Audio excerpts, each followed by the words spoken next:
Oh!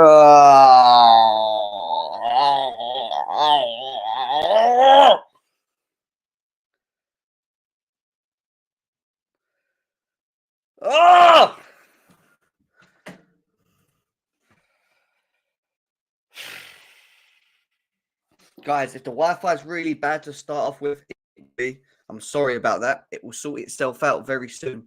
Just bear with it at the moment. It does this at the beginning of the show, and then it sorts itself out. I don't know why it does this, but it does this. We're here to review the Arsenal-Chelsea game, 5-0 on the night. Got absolutely toasted. Ignore the camera settings at the moment. It will sort itself out. It does this to start with all the time. I don't know why it does this. Might be because I've got so much uploaded, guys, but the Wi-Fi will sort itself out in about 5 minutes. Guys, lots to get into, lots to discuss. Smash the likes. Let's cue the intro.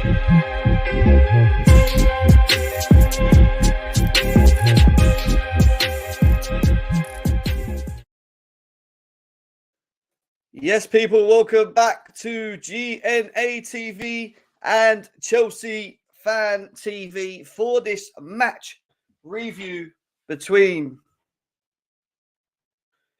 Yeah, it will do. It will do. It always starts off like this. I don't know why it does that, guys. I'm sorry, but when I start shows, it starts like this. So I'm just going to make myself a bit smaller for now so you can hear me.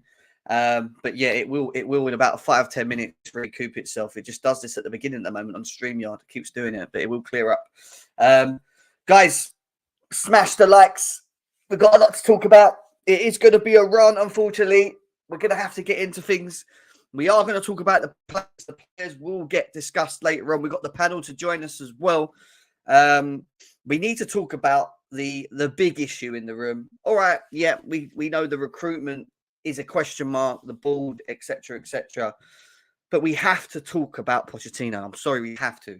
It has to be where we start the show today, because from what we saw yesterday to the setup, to the game plan, to the plan B, to the problem solving, the idea, to everything that a manager, and I keep stressing about this, should be doing, he doesn't show it. He just doesn't show any competence to be able to, to show, like, that he's got an idea, a game plan, a problem solving idea. Nothing. Absolutely nothing. And we're going to get into it because it's absolutely dire. And I'm over the edge with it now. I'm over the edge with it because he's not learning. He is so naive. It is ridiculous. And yes, the players performed so poor yesterday. And I understand. We all know that. We all understand this. No, the players were poor, guys. I get that.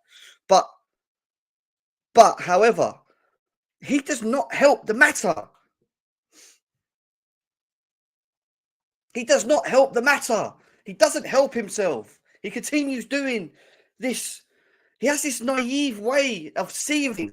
He would, he's so dumb. Yeah, this is how dumb he is, right? He's so dumb, and we're going to get into it because I've got so many tabs. We're going to go through these comments in a minute.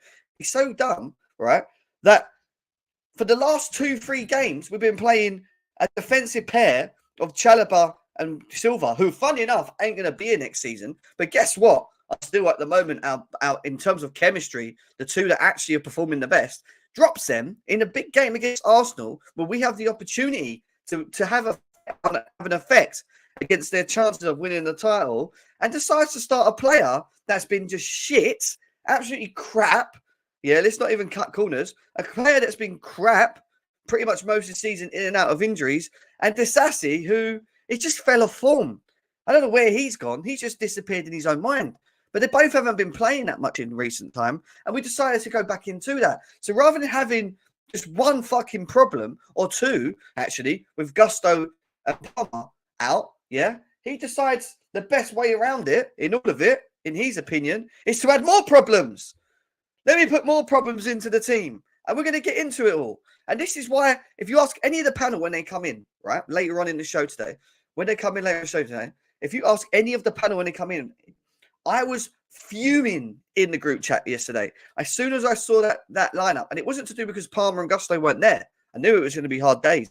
It's the fact that he decided to accumulate more problems with the defensive side of things. We needed to be strong defensively yesterday. We needed the structure. We needed it to stay as it has been. But no, guess what Pochettino has to do? You know, I'll do this, I'll do that. You know, like someone that has no clue about what he's doing. You know, we're going to get into some of these tabs, right? And we're going to talk about the game more in detail. Because while I go through these tabs, it will fall into the game as well. So we're going to talk about the game and also the tab. And we will be talking about the players. Don't worry. This isn't just about the Pochettino saga, which actually it is, to be quite honest with you, to a degree. But also, we're going to be talking about the players as well. He questions the club strategy, saying the club needs to come up with smarter strategies and inconsistency is inevitable with such a young team. The results increase the scrutiny on Pochettino, who will hold talks with Chelsea officials at the end of the season amid uncertainty over his future at the club. I know we've only got X amount of games to come up, but the next one, Villa, away, isn't it? Or at home? I can't remember. I think we're away. I wouldn't have been shocked if we sacked him yesterday. In fact, I think we should have sacked him, to be quite honest with you, based on that performance alone. And it's not just this performance. We lost 4-1 to Liverpool away in the same manner. Actually, incidentally, this was the worst. This was the worst manner to this team out of every team that we've come up against. You go and play and set us up like that. About the club strategy, fair enough. We can talk about the Winstanley and Lawrence Stewart argument of them bringing in players that are maybe too young, inexperienced, whatever. Yeah, I get all that. Yeah, I can understand that from a point. Yeah. Then he says that they need to be smarter and inconsistency is inevitable with such a young team. Yeah, he's right. Inconsistency is inevitable with such a young team. But guess what? Our coach, in fact, our coach implodes more problems on top of that. He implodes more problems in game. His job is solely to find a way to make this team tick. Thomas Tuchel done it, right, when he came in and made it work. He should have done the same thing. And yes, we're missing a lot of players that maybe would have started for us yesterday. Yeah, whatever. I get that. But there's no excuse that he couldn't have set us up in a structural way, from what we've seen in the last couple of games, in a specific way where we are hard to break down and play on the counter, like we were saying yesterday. We tried to play on the counter here and there, but he went back to his same old crap ways with his systems. We had spaces everywhere across the pitch. They were passing balls in between us like nothing. Their midfield wasn't even worried about what was behind them. Their midfield, Arsenal, wasn't worried about what was even behind them. Partey and Rice were playing so high up. The first point the person they were looking at was that defence 4 and one fucking midfielder who was receiving the ball. But guess what? Enzo and Gallagher are all the way up the other end of the pitch, scattered like Skittles everywhere. Mudryk decided to play as a DM yesterday, which I'm going to show you later. DM Mudryk. Yeah, I've never seen anything like it. DM. He was probably the only one who, when he received the ball, tried to do anything. And Jackson, as good as we always say he is at holding the ball and whatever, guess what? Even though we were well behind, still has these bozo genes in him. What are we waiting for? What are we waiting for? And he wants to use excuses. He wants to use excuses. All right, then majority of it's not even excuses. Some of it is true in what he's saying. But he doesn't look at himself. He doesn't. He doesn't go, do you know what? Yeah, I kind of set us up wrong, and you know, I got him to play in a certain way, which was ineffective, and you know, I didn't really have a plan. But no, he doesn't. And this is what I'm saying. He doesn't take accountability, right? He doesn't notice things that do not work. He's naive. He's got to be a real shit coach if he can play one way where it's working, and then the next minute change things with no game plan and let everyone just do what they're going to do on the pitch, which is what we did yesterday, by the way. What was our style of play? What was our patterns of play? What was our patterns of play yesterday? Can someone explain to me? What was our idea? I know they scored early. We went 1-0 behind. Shit, by the way. We're going to get into that in a second. But what was it that we were actually trying to do with the ball? Does anyone see it? Does anyone see the triangles or I don't know, like a structure where the midfield and defence are all getting up together and moving structurally, forwards, backwards, balanced. Like, what are we doing? Other than just taking risks all the time. Our system is called risk-taking football FC. Risk-taking. It's a risk-taking system. That's what it is. We're just risk-takers.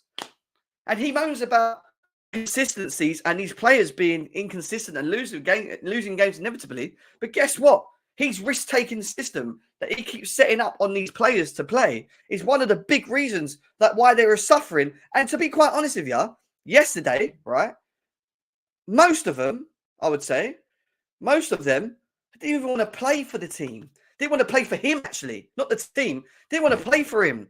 There was no energy. There was no passion. There was nothing. They were done with him. I saw a team done with him.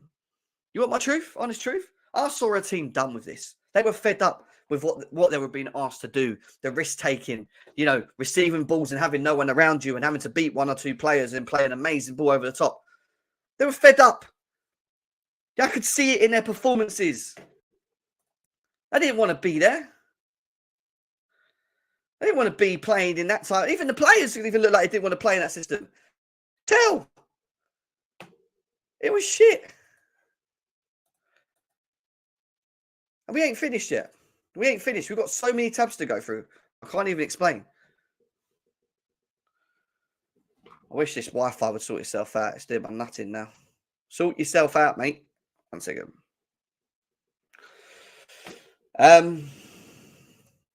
Pochettino. If we want to be in a different position next season, we need to take decisions. Europe, it's difficult to see how the future now. We will feel disappointed. If we compete like Saturday versus City, it's okay. If we compete like we did today, we don't deserve to go to Europe. Yeah. And stop. You know what the biggest problem in all of this is? Do you know what the biggest problem in all of this comments here? Oh, I'll tell you. Keep saying we. No, there's no we here, brother. There's no we here. I'm sorry. You had 2 chances at a cup. You flopped it. Poch fraud style. Yeah? Okay? And all right, the players fucking let you down on the last one. I get that. Yeah? Right? But you do not get European football, right? I don't care what injuries we've got. If you can't get you any type of European football with what we've got right now, you go. He has to go. In fact, doing what he did yesterday with Arsenal, he should be gone. I'm over the edge with it now. I've always sitting. I never wanted the guy in the first place. Forever's watched my shows for as long as I've said. I've given my reasons why I didn't want this guy. Big reasons why. And he's just come and proved me right. I want us to be proved wrong. I don't want us to suffer. I want us to win. I'm fed up with seeing this. I'm fed up. I'm fed up of it. None of them want to play for him, guys. None of them want to play for him. And then when you look at the stats yesterday, yeah, this is disgusting. This is disgusting. This is disgusting. This is actually disgusting.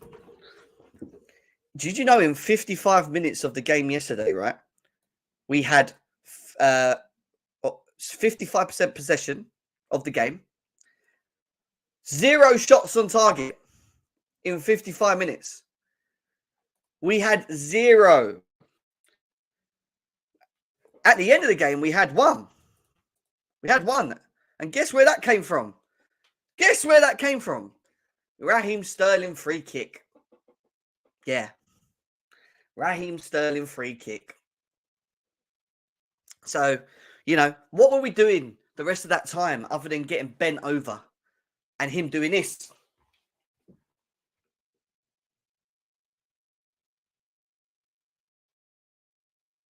I'll tell you what he done. I'll tell you what he done. Yeah. And I know the bench wasn't great yesterday, right? But he still could have brought Carney on or maybe give us something different in the midfield because the midfield was getting slaughtered based on his instructions, by the way. And the fact that Enzo Fernandez yesterday, I can confirm to you guys by looking at him, wasn't even fit. He should have been on that pitch. That ain't Enzo. That weren't Enzo.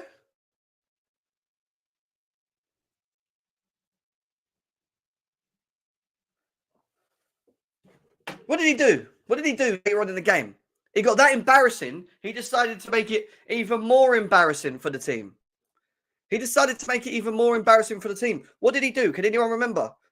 Can anyone remember? This is after we went 4-5-0. Can anyone remember what he did? Do you know what he did? I'll tell you.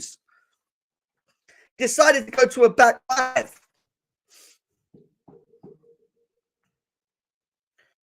He decided to go to a back five. Do you know how embarrassing that is? You have one shot on target, which is Raheem Sterling's free kick in the 60th, 70th minute, or whenever he fucking come on, right? One, you get 4 or 5 goals by Arsenal, and then his substitutions is, let's play a back five. And he leaves Carney on the bench. Let's go to a fucking back five. He doesn't have a plan B, guys. He's never had. He don't even have a plan A. He doesn't even have a plan A, let alone a plan B. These stats are shocking. Shocking. Absolutely disgusting. Shocking. Guys, there's nearly 250 people here. Let's try and get these likes up if we can. Smash the like button, share it out. Let's go. We have got the panel to join. And then look, this is how he set us up. This is where we're going to get into it now. All right? This is how he sets us up. And this is why I was fuming. And again, when I get the boys in later, and I'll send the link out to them in a bit, ask them what I was saying before the game. They were going, geez, man, you're really angry, Jem. Really angry. Yeah, I'm angry. Yeah. Yes, I'm angry. Because, like I said earlier on, we had no Gusto and Palmer. Big problem, because we have no right-hand side, by the way. Mudryk was going to play. Cool, I can handle that. Mudryk running at them. Actually, Mudryk done okay, to be quite honest, yeah, in parts of the game. Yeah. What does he do? What does he do? Come on. What does he do? Ready? This is what he does. He knows that we defensively structurally needs to be strong. So what does he do? He throws that chemistry that we've had in the last 2-3 games in the bin. And he goes, Badiashile, Disassi, the Chuckle brothers. Yeah. Come in. And then he puts Gilchrist, right? Which I can half understand to a degree, right? But then he plays Gilchrist in a back four, by the way, in a back four that we have never seen this season. Against Arsenal. Against fucking Arsenal. We have never seen this back four all season. And he goes and does that.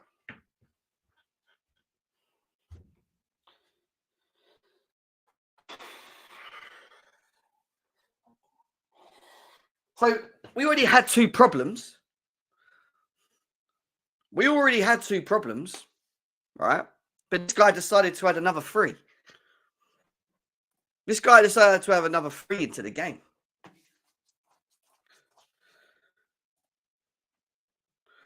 That guy who dropped shots, thank you for the donation. I appreciate it. Here's £2 to add to the Havertz transfer fee. Thank you very much. I'll take that all day, every day. Big up to you. Throwing Gilchrist in a game like this is criminal, right? All right. But forget even the Gilchrist thing, right? But then to play a defence that hasn't played with each other all season, what did you expect? What do you think was going to happen against a strong team like Arsenal, who had pretty much everyone back, fully fit, a strong midfield, and a strong attack? What did you expect?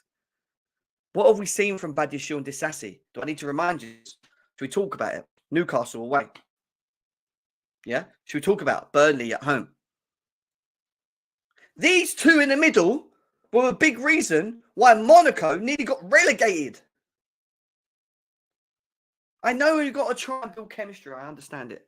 And do you know what's worse than all of this? Do you know what's so bad in all of this? It's the 2 players that actually played well in our defence the last couple of games. The 2 that are leaving the club next season. 35 million. God knows how much Badiashile was. I can't even remember. All right. We've got 2 defenders of our club that have come in, that have cost us money, and they shitted on us. And we got what we got and what we deserved. And that's why I knew after I saw this lineup, we were finished. We were finished. Finished. Kukurea was awful. Gilchrist, poor guy, was just left in no man's land most of the time, one-on-ones. Our midfield was non-existent. The midfield went back to its old ways. It went back to its old ways. It got battered. In fact, it got bad. I'll be quite honest with you. And I thought Arsenal weren't that good. I don't think Arsenal was that great. The first half, we could have actually scored as bad as we was a couple of times. They were wasteful. But we still were shit in midfield. Gallagher doing his same old shit, running into people's positions. We're getting the ball and Gallagher runs, tackles his own player. Now, Enzo's fucking moving around like a truck. He's not even fit. He couldn't even get across the pitch. Man's getting flopped.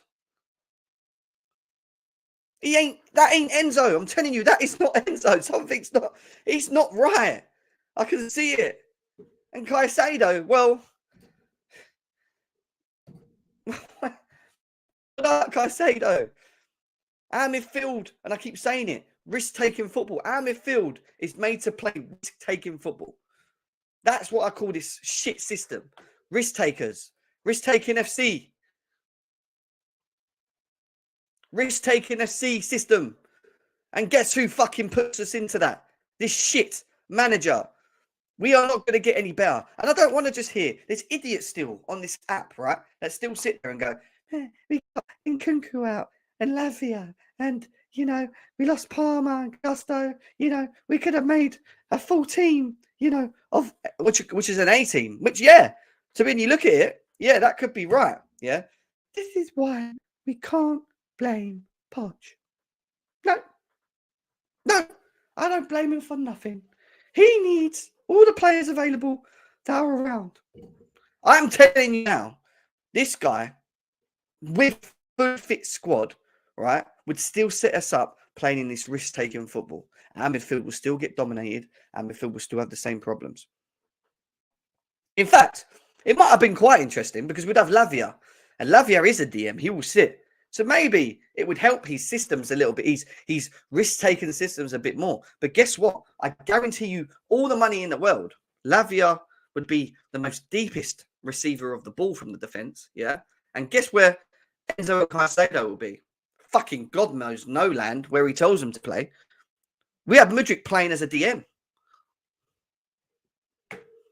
I don't want to hear it. We have no plan to play. We have no style of football. We have a lot of problems, a lot of things that don't make sense at this club. The moment I saw Badiashile and Disgrace, I lost hope. Same. This is what every damn Chelsea fan knows, but our manager doesn't know that there is disaster. He doesn't. Badiashile is not with it this season. He is in cuckoo land. I don't know where he is in his head, but that man is awful. He is so bad. It is ridiculous, right? We're going to get into him, right? This Sassy, all he does is just stand there. He doesn't even the first goal. He's just standing there like this. This is what he does.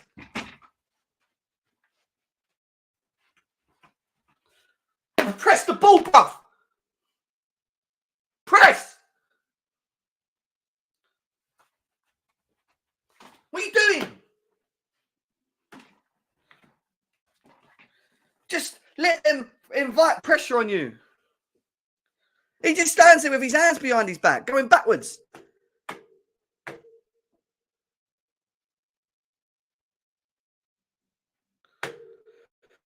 We're going to get to them in a minute.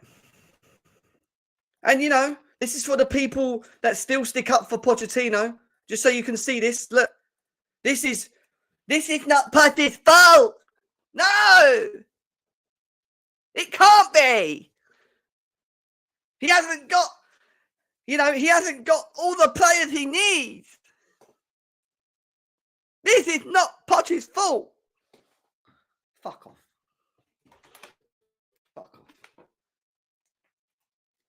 I have never in my years as a Chelsea fan, and I'm going to say this now because I am fuming still. It's bringing it all back. All right, I was fuming last night. All right, I have never, for as long as a Chelsea fan, actually once, have I ever seen, right, this type of shit football. This type of shit football. This. Do you know the only one other manager that did this shit? Do you know the other one manager that did this shit? Do you know? Frank Lampard. This was Frank Lampard ball. One fucking midfielder there. 20 attackers up front. Yeah.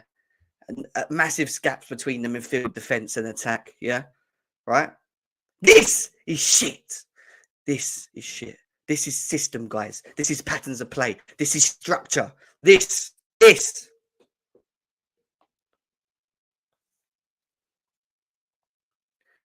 It's not the first time we've seen it this season. And this is why he has to go. He doesn't learn. He's naive. He don't give a fuck.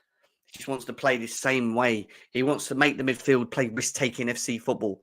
That's what we are. Risk-taking FC fucking football. Look at it. You know, and we can't not players. The players are going to get it. Don't worry about that. We're going to talk about it. But they are being failed. They are being let down by how this manager sets us up. They are being asked to take risks every fucking game. Every game. And I'm talking mainly about midfield. Even in the defence to a degree, because they have to play between Badiashile and Disassi here. If you look, they're having to play these long fucking straight balls into the midfield to try and find it. But look at the Arsenal team.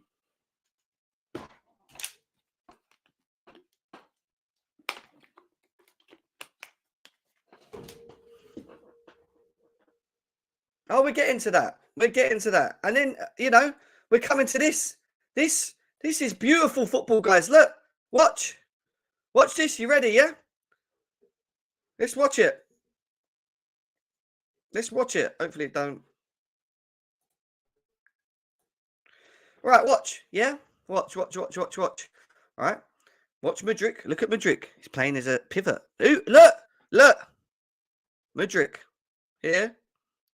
Look, he's playing as a pivot. Yeah? He's playing the free. Look at fucking Gallagher in his little 10 roll, just standing there, fucking making himself easy. You know, Enzo's pulled to the right, far right to try and receive. This is where it should have gone, by the way. Yeah. Watch. Oh, look at Mudryk. Look, watch Mudryk. Yeah. I'll just walk. Yeah, you know, it's only 1-0. Yeah. Let me give this easy ball into Gallagher. Look, yeah, there we go. One. Ready? Watch. I'll speed it up now. Look. 10. Look at the intensity. Look at the intensity. We're only 1-0 behind, buddy. Look. We're 1-0 behind. Look. Yeah. Enzo, look. Even Enzo's doing it. Look. There. Look at Mudryk. Look at Mudryk, guys. Look at him. I have to laugh. Look at him. Even he's having a fucking break. He's even disgusted. He's even fucking disgusted. Look. He's still got his arms. Look, Enzo, look. Enzo's trying to find. Look at Enzo's arms. Look.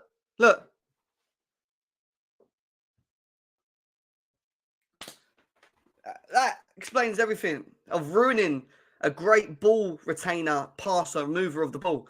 Let me just do 30 seconds ago and pass it back to Gallagher. Look. Ow! And he gives it back. Gallagher's just doing 1-2. 1-2. Look, let's do it again. We got the ball. Caicedo, look. To Gallagher, look. Yeah, no pressure around it. Look at Arsenal. Look, Arsenal ain't even pressing us. Look. Look at Arsenal. Yeah, look, then what? Look, Caicedo, yeah. Look at Mudryk, look. Yeah, I'm just going to chill here. I'll give the ball to Enzo. Enzo's looking around. He does a little left foot side, little small pass, short pass. Yeah. Mudryk's given up at this point. Look, Mudryk's sitting there like, what the fuck are we doing? That tells me right there. What the fuck are we doing? My man's got his fucking hands on his hips. Yeah. And then look at Gallagher. Look. And then Enzo goes, right, I need to pass the ball forward. Okay. Yeah, I've got is fucking Gallagher again. Look. There you go. Have it back. Like, honestly, what is this intensity? What is this? What is this? What is this? And I spoke about Mudryk's position. Yeah. I spoke about Mudryk's position. Yeah. Look at this. Look at this. And by the way, this is the players' average positions. Players' average positions. All right? Average, meaning where they find themselves on the pitch throughout the 90, mostly, or in and about, or, you know, averagely. Look. There you go. Mudryk, let me play. You know, let me play. Oh, sorry, Mudryk. Let me play as a DM. I'll play as DM. Next to Kukuran. We have no left. Oh, yeah, of course we have no fucking left, yeah? All right? Mudryk and fucking Jackson are the only two that are in a position to attack. You know, Enzo, Caicedo, Gallagher, and their little fucking... God knows what that is. Yeah? Gilchrist trying to hold width. Yeah? But look at this. Look at this. This is the issue. Look! What the fuck?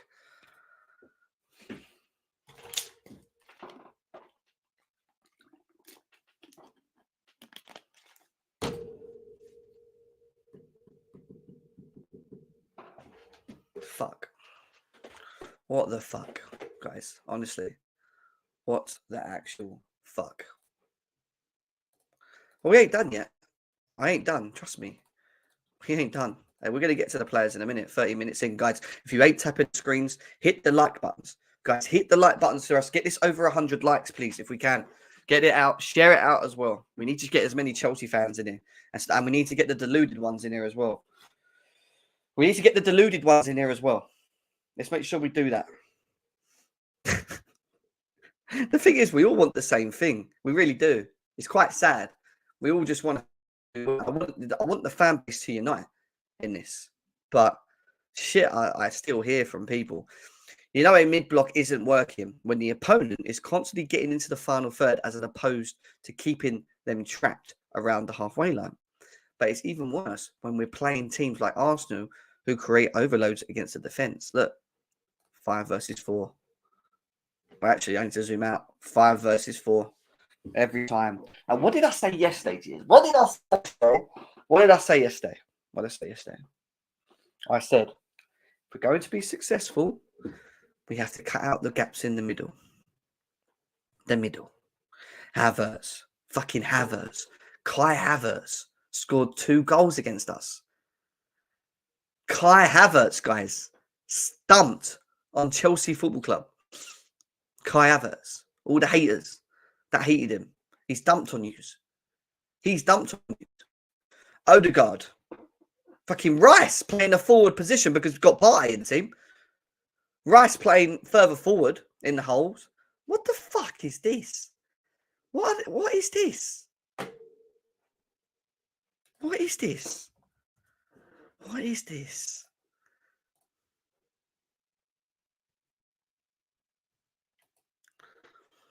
What is this?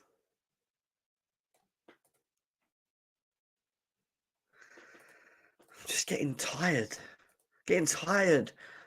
Like, you know, and I'm gonna bore you to death.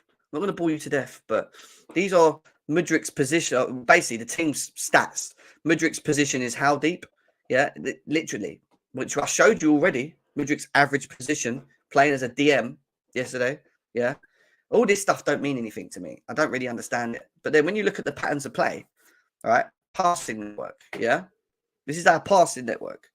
Look at how, like, I don't know what you would call it, like Arsenal, right? They're very, like, in an octagon shape, right? In their passing range. And then what they do is, what they do is very clever, is off the right, which they always do, by the way. They always do. In fact, we do as well, right? They fill up the areas with players, passing options. Look, all off the right. Mainly. Even on the left, they have three. Look, always three players making passes in and around. But the two defenders are the ones that have that easy pass in, out, in, back. What we got? Let's have a look. You ready? Yeah. What we got? Petrovic to fucking Badia's Hill. Look at Mudryk and fucking Kukurea. Look at that. Why are they not here? Why are they not up here? Look how oh my God. How deep they are. All right. And look who receives the ball the most in our team. Look. Enzo.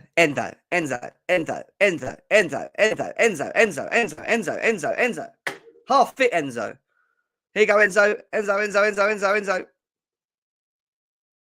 Right? And this backs up this. Because look at this one. Ball progression, pass plus carrying. So who does the most pass plus carrying ball possession progression in the team per 90? Well, look.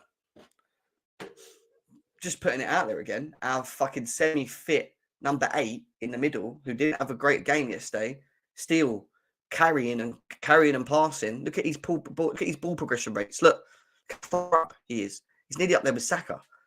He was the highest in the Chelsea team for passing and carrying and ball progressions. Looking forward, pong, pong, pong, pong, pong, pong, pong, pong, to shit, to nothing.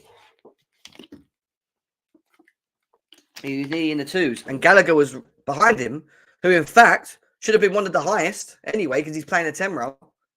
But then this ain't even it. This is not the issue with this graph. Do you know what the issue with this graph is? You ready? Even Jackson, because Jackson's a striker. He's not always going to look forward. He would be the last point of contact. So that makes sense. Look at this.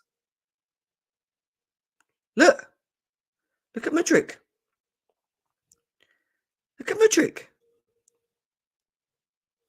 Look. Ball progressions, passing and carrying, right? Our winger, who's playing off the left, had nearly the same percentiles as Jorginho. Petrovic passed the ball out, carried the ball and passed the ball forward more than Mudryk. Ain't no joke, by the way. Petrovic.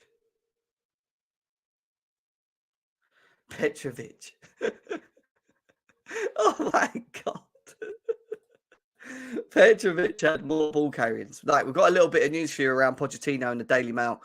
This just came out not long ago. Sammy Mockball says, Mail Sport understands the club are yet to make a final decision on whether Pochettino will enter the second year of his contract, though there is an underlying sense that a parting of ways will be seriously considered. Will. So, will. It shouldn't even be a will. I don't think it should be a one. You see how Thomas Tuchel's going out of Bayern Munich in the summer? Do you see how that board was? See how that board was? You're gone in the summer. Do what you got to do. Even if you win the Champions League, you're gone. We should be doing the same. This is what we should be doing. Not, no, you know what? Data says if we had the players in his system, we would be better. So we think we should give him another year. Yeah. That's what we're going to do. No,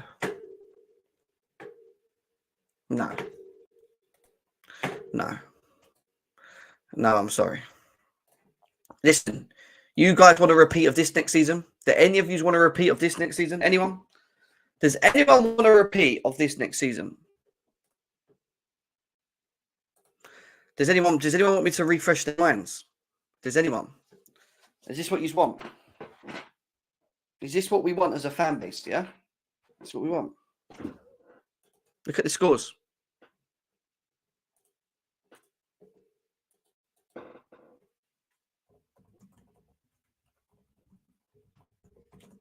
Look at them. Take them in. Take them in. Take them in. This is what you want. This is what you want. Yeah. Okay. I'm not talking about, because I know a lot of you have got sense. A lot of you can see what's going on, but the ones that actually still hold on to Pochettino, is this what you want? Apparently, Pies has got some news. Pies has got some news, has he? Interesting. Interesting. So let's remove that one. Let's get this one across like that. Oh, and let's present the next part of it. Pies saying Chelsea have a long-term admiration for Ruben Amorim and could move for him if they sack Pochettino. That's just come out 3 minutes ago. 3 minutes ago. 3 minutes ago. That has come out. So, who knows? Who knows? Also, just to remind you all how bad this is before we go on to the players. Look, just to remind you all this. Look, this is by far our biggest downgrade in Chelsea history. Sacked a serial winner for Spurs. Look at these numbers. Look at these numbers.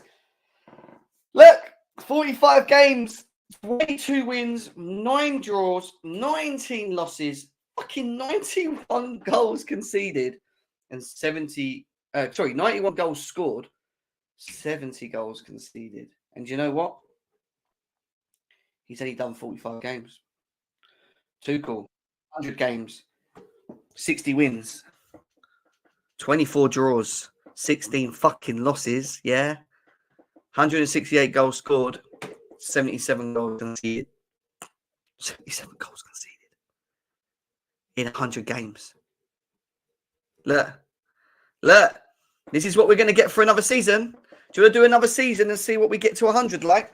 Because I guarantee that'll be 44. That'll be 20. That'll be 40.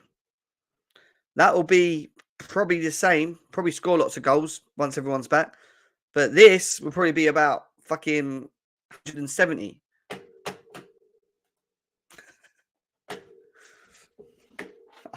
hell.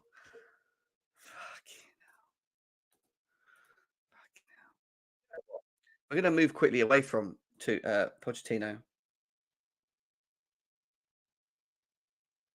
Look. Because guess who fucking Guess who fucking recruited this? Win Stanley and Lawrence Stewart. Yeah, these two dumbasses. These two dumbasses here.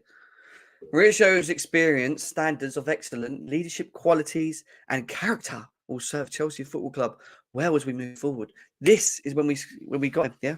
Oh, sorry. Yeah. This was recently. Winning coach. He's a winning coach, apparently, guys. Oh my God.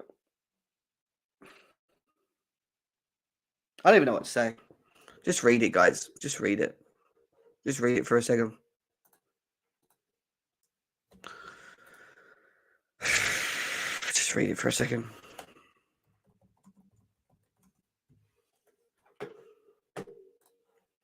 Just read it. I don't even want to read it. I don't even want to read it. I don't.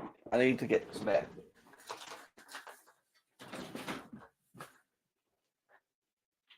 Let's get some air in this building. I'm actually hot. He's winning coach who has worked highest level in multiple leagues and languages. His ethos, tactical approach, and commitment to development all made him exceptional candidate. There you go. That's your recruitment board. That's your recruitment board. Yeah. What are the issues with Pochettino? I know this is getting long. I know it's getting long, but it needs to be. Things I don't like about Poch. Ready? Poor build-up structure. Tick. Poor attention to the defence. Tick. Lack of tactical flexibility. Double tick. Not ruthless. Too patient to keep repeating what's not working. Fucking give me 100 ticks. Poor defence shape. Plus set pieces. Quadruple trip. Tick. Overall outdated tactics. Sign it off. Sign it off. Slow reaction to substitutions. Fucking common sense. But yes, correct. He has his good sides of him too, but his baggages are too much. This here is everything that is shit about Pochettino. And he continues to do it. He is garbage. Garbage. It truly is. He's garbage, guys. Exceptional candidate, I know. I'm drained. I'm actually physically drained. You know, I'm not even done because do you know what? Alex, the Euro expert, where is it? Here it is. What a guy. This guy, right? I talked to Alex. I know Alex quite well, all right? And he highlighted this. He highlighted this a while ago, okay? And we'll read it together, part by part. Once we've done that, we'll talk about the players. We'll talk about the players. I think a lot of people who appreciate Poch at Spurs have been reluctant to lay much blame at his door for Chelsea. In some senses, they're right. He isn't a rubbish coach who doesn't offer anything. For me, though, what Poch offered was never going to work at Chelsea. Okay. And then he goes on to say this thread. You ready? Must have moved so slow. The reason I was so critical of the move when there were first murmurs of it, let alone the official announcement, was I watched nearly every PSG game under Poch. It was a complex of messy period for the club. But the one thing was apparent to me. Poch didn't put much thought into how his side should break down settled defences. What have we seen all season? The emphasis, like it was at Spurs, was about pressing opposition's teams high and creating chances in transitions. Yeah, sounds like us. If you were as sad as me to watch every PSG side, you'll remember Kylian Mbappe bailing them out of game after game after game. There didn't seem to be much plan when it came to breaking down opposite teams, other than platforming individuals to do their thing. So what relevance does this have at Chelsea? Well, I think it has a lot to do with that. I think Poch and his staff have spent their time in training. Now, disclaimer, this obviously is my personal opinion, is not informed by any knowledge of Cobham. So he's just basically saying that this is just based on his own research. I think Poch has prioritised coaching Chelsea on their out-of-possession approach while looking to focus on what they do in transitional attacking moments to score. This would sense that with what we know about Poch as a manager, from the moment he arrived at Southampton over 10 years ago, he stood out amongst the Premier League managers for his ability to coach press. This is why Conor Gallagher performs really well. He's phenomenal in the press, getting Chelsea to consistently press high. It's always going to lean to his skill set. So basically, we're playing a shit risk-taking system which benefits fucking players with loads of energy that run around, right? This is why Cole Palmer has performed really well this season. A more freedom-based style of attacking play is going to suit a player like Palmer, who's obviously really good anyway, but seems to thrive in the chaos Chelsea create. The chaos that Chelsea create. Basically, his talent ID is standing out because he'll be good in any system that we have. It's just that he's just carrying it with his ability like Mbappe was doing for fucking PSG. Same shit. But I think due to the prioritizations, Chelsea have neglected the aspect of controlling possession and creating chances through more autonomous movements and patterns against a deep block. Oh, what a shock. Been saying it all fucking season. What a shock. This is where I think the hiring of Poch was a mistake.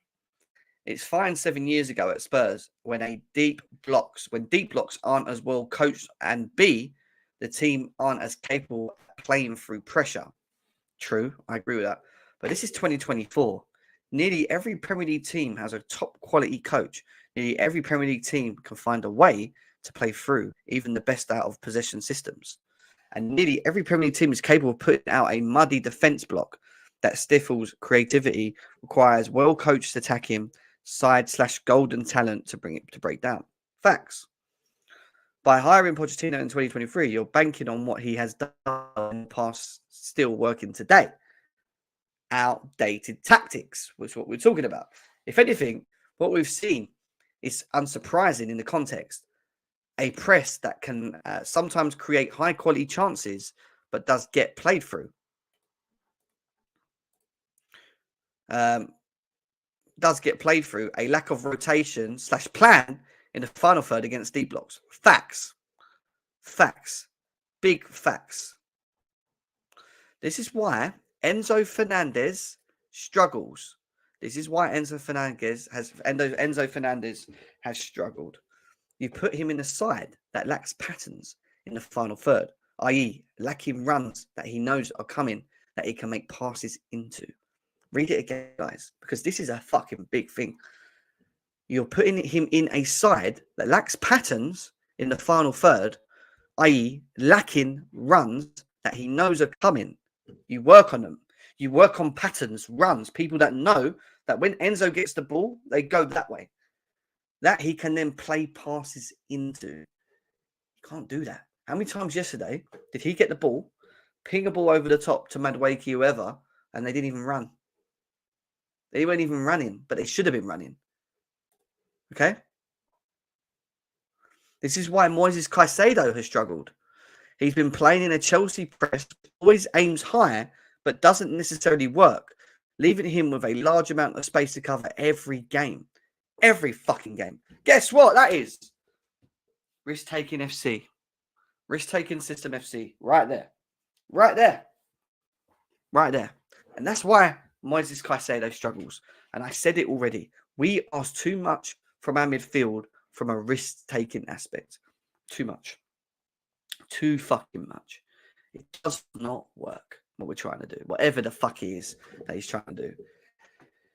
And yes, I think you can argue that this is why Chelsea's other attackers have struggled. To take tonight against Arsenal, for example, there's barely any movement in the final third. There rarely are any points against a settled defence where Chelsea use movement to create space. Facts. We don't use no movement to create space. We don't attack the spaces behind. We go deep. We try and do this little triangle, small shit football that goes nowhere. So is Pochettino? You could argue he's still. Some decisions in squad rotation have been confusing subs, and I think tactically I'm being a bit generous with my words. Then again, he's not been helped by recruitment strategy that torn up a football team and rebuilt it in the way Chelsea have done. That's true. I agree with that as well. Fundamentally, though, I think Poch is the wrong fit for Chelsea, and always was. Like I said, this isn't a team where they're going to be able to attack in transition like Poch sides want to on a consistent basis. This is a side who will instead face many deep blocks, the area Poch has always struggled with, and his tactical approach has been proven inequipped to address. Facts.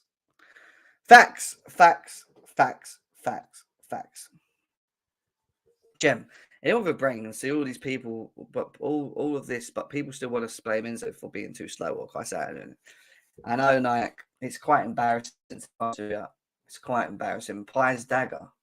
We've got another Pies Dagger for you. Let's have a look.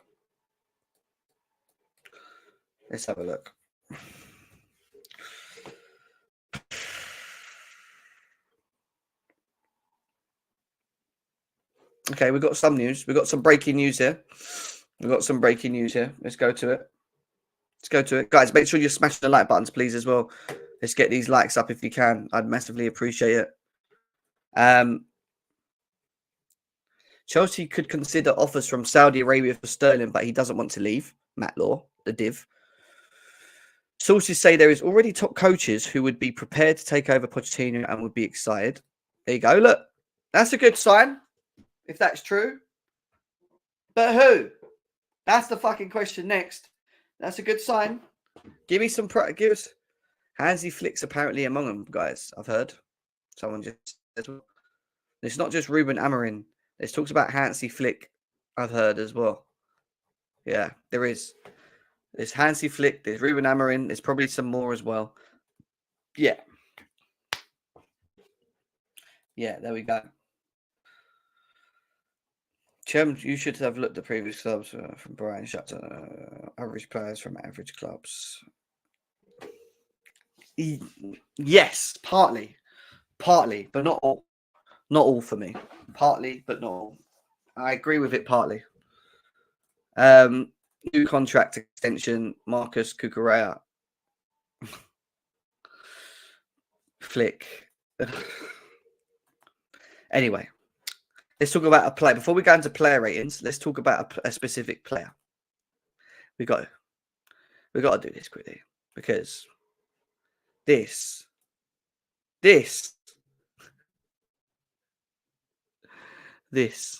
Watch. Where's he gone? Watch. Mudryk plays the ball in. Jackson, look. All the time in the world. He skipped. Who's that? Gabriel. Is that Gabriel that just went? Look at Gabriel. He's gone. And then he does that. How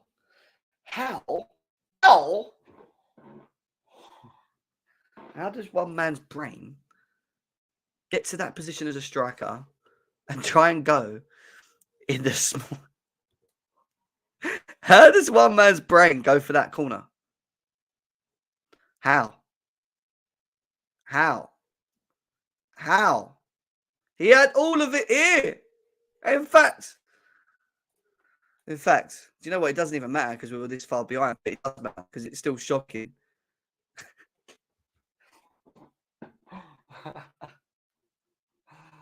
Oh my God.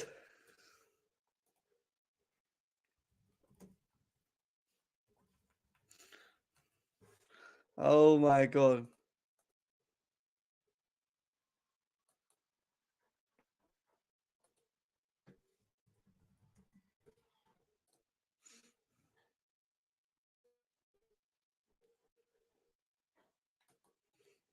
Oh my God. How? How though? How? Can anyone answer that? How? How as a striker do you look at that goal? Put Gabriel on the floor, by the way. Look at Gabriel on the floor and go into the most impossible corner. Impossible. All you had to do was side foot instead of right, the left of him. All you had to do was that.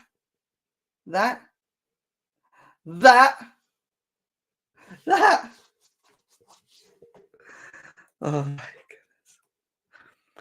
All right, guys. Away from Pochettino, we're going into the players. And we have got a player rating. We've got the panel coming to join us in a second as well. We've got the panel coming to join us in a second as well.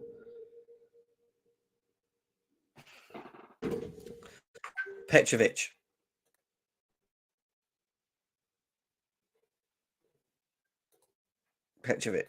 What do you want me to say? Because he had 5 goals. Should have done better on the first. Saved us pretty much most of the first half with some very good saves. Kept us in the game at 1-0. Do I blame him for the other goals? Not really. No. What do we say? What do we give Petrovic? I want to hear you guys in the chats as well. I mean, that was awful as well, Braga. That was awful as well. What do we say, guys? What do we say? Tell me. What do we do with Petrovic? I'm going to say 5, 4, 4, whatever. 5 or 4. I don't even know what to say. I don't blame him for them goals. I really don't. Move on. I have never seen, and he's shit. He ain't even good. He's actually really bad, guys. I have never seen one player get twisted and turned and make things so easy for Saka in my life than what I saw yesterday with Cucurella. He was inviting him onto his stronger foot most of the game. He was inviting him onto his strong foot. Leicester game. Yes, in the game against Stacker. He didn't get out the pitch. He got roasted. He was shit in defence. He's slow. He's just average. He's not 58, 60, whatever the fuck we pay for him. He's just not that player.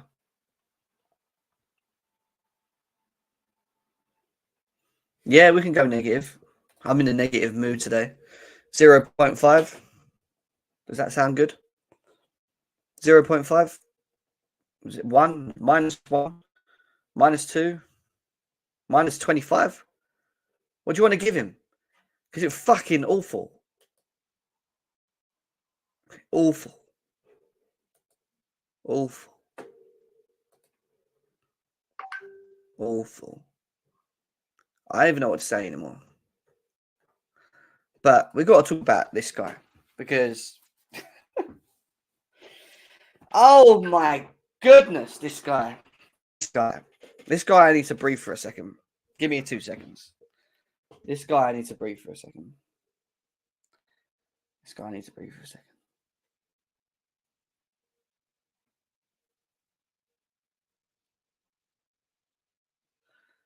Okay, I'm trying to compose myself. Big up, Daniel.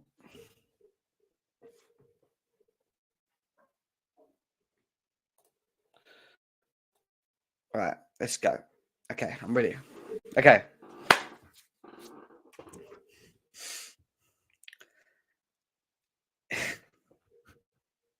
That has got to be one of the worst defensive performances across the pitch, by the way. But when we're talking about them individually, that has got to be one of the worst performances I have ever seen. That first half, the guy couldn't even pass 10 yards. He had the most basic pass. I can't remember who it was. And he passed it to Odegaard, who then played through Havertz. He kept getting Havertz running in behind him. He is not fast, by the way.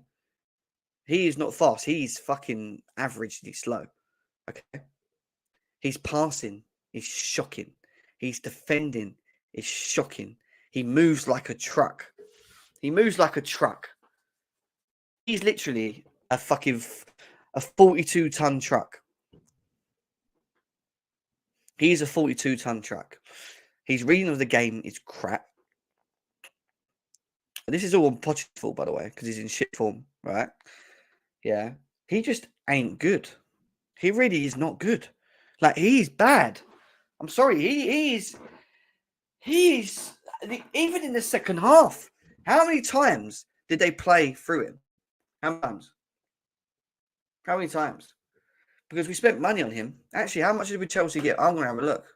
How much did we spend on him? Chelsea by Badia Chile. We paid 35 million on a 7.5-year contract for this man. For this dusty guy. This dusty guy. He raged me yesterday. I knew it was going to be this. Evidently, he doesn't surprise me that he was that bad. But to still do it on the pitch for nearly 90 minutes, maybe feel sick and watch.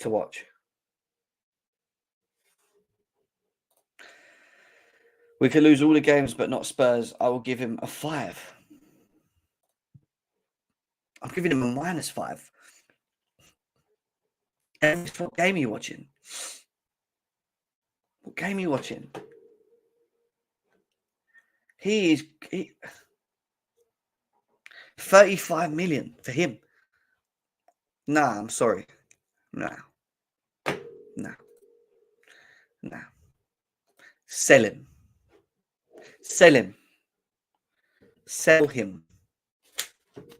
Get 20, 15. Sell him. Like that. That was.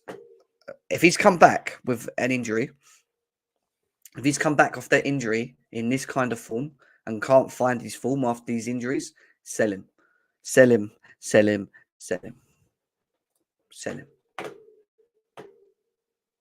No. No, no, no, no, no, no, no, no. Don't even go there today. Don't even go there today. Don, ever since he's came back this season from his injury, he is not good, bro. He has been awful. And yes, why I agree. Defensively, he gets set up incorrectly. I agree. The the basics of a defender, he can't even do. He can't even do. I'm sorry. We saw what we saw last season. Fine. I get that. All right. But this was something else. I can't defend that. I can't defend. I can't defend. I can't defend this lack of reading the game. I can't defend errors constantly. Errors. I defend his lack of heading ability, tackling ability, everything. I can't defend this. I just can't. Yeah, he's come back from an injury and he just don't look at it. He don't look at it, brother. He doesn't look like the player we know. No. Do you know what? I'll tell you what, right? I'm probably very angry at the moment with him. Selling him is not going to happen, by the way. We're not selling a player that we've had for 7 years and whatever, right? But I am so disgusted by both of them.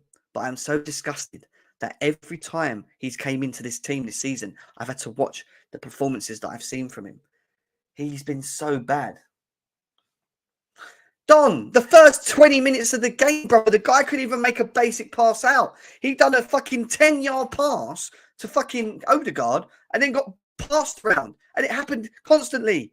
And then in the second half, again, his positional sense is shocking. And yes, we can moan about setup. I know that. I've just spent an hour talking about Pochettino. If you ain't watched it, go and watch back an hour of talking about Pochettino, all right? But fuck me.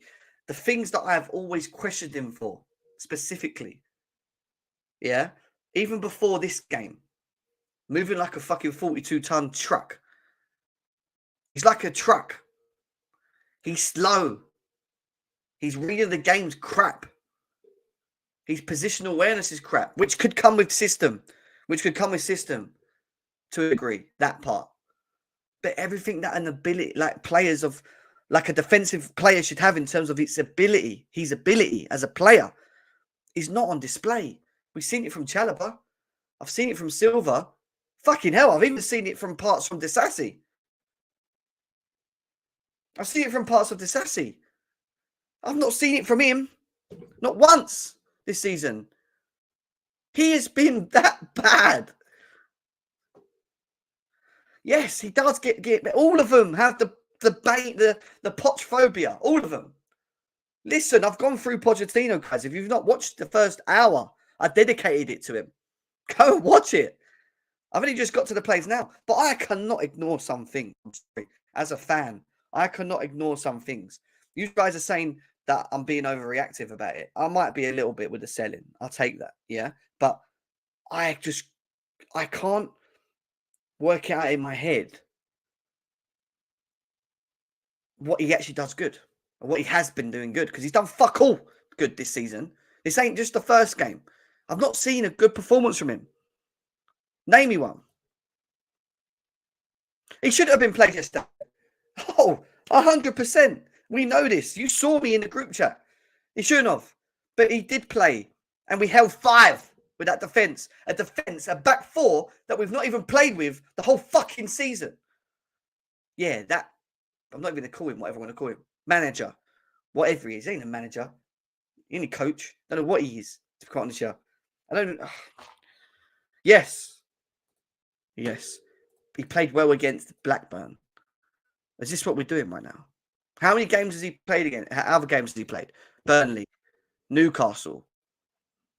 What other ones? Fucking Wolves away, where he passed the ball. They fucking crossed the ball in, and he passed the ball inside the box to the player, and he scored.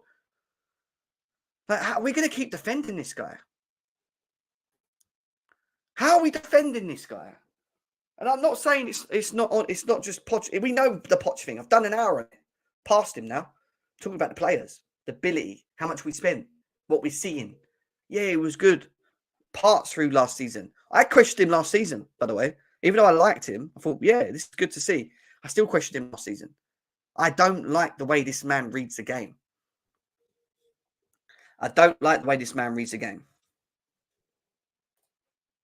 I don't like it. Other than that, he's been poor. Yeah, 80%. I mean, Callie, I've been banging on too much. I need to breathe for a second. Welcome in, mate. We were on the players right now. Obviously, what a shocking performance we spoke about. Listen, we'll talk about Poch at the end for you guys anyway. I ain't going to be talking. I've done my talking. But let's just get through the players quickly, and then we'll do a bit of Pochettino talking, all right? But give me your thoughts on Benoit Badiashile as a defender and what you've seen. Let me try not to go on a rant. Just say I think we're past that point. No, I know. We're past that point where we're gonna bullshit, right?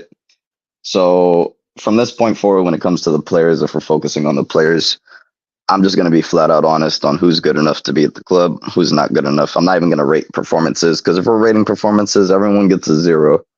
Like it shouldn't be that hard. Like 5-0 to fucking Arsenal. We're talking about our worst defeat or equal to our worst defeat in the club's existence.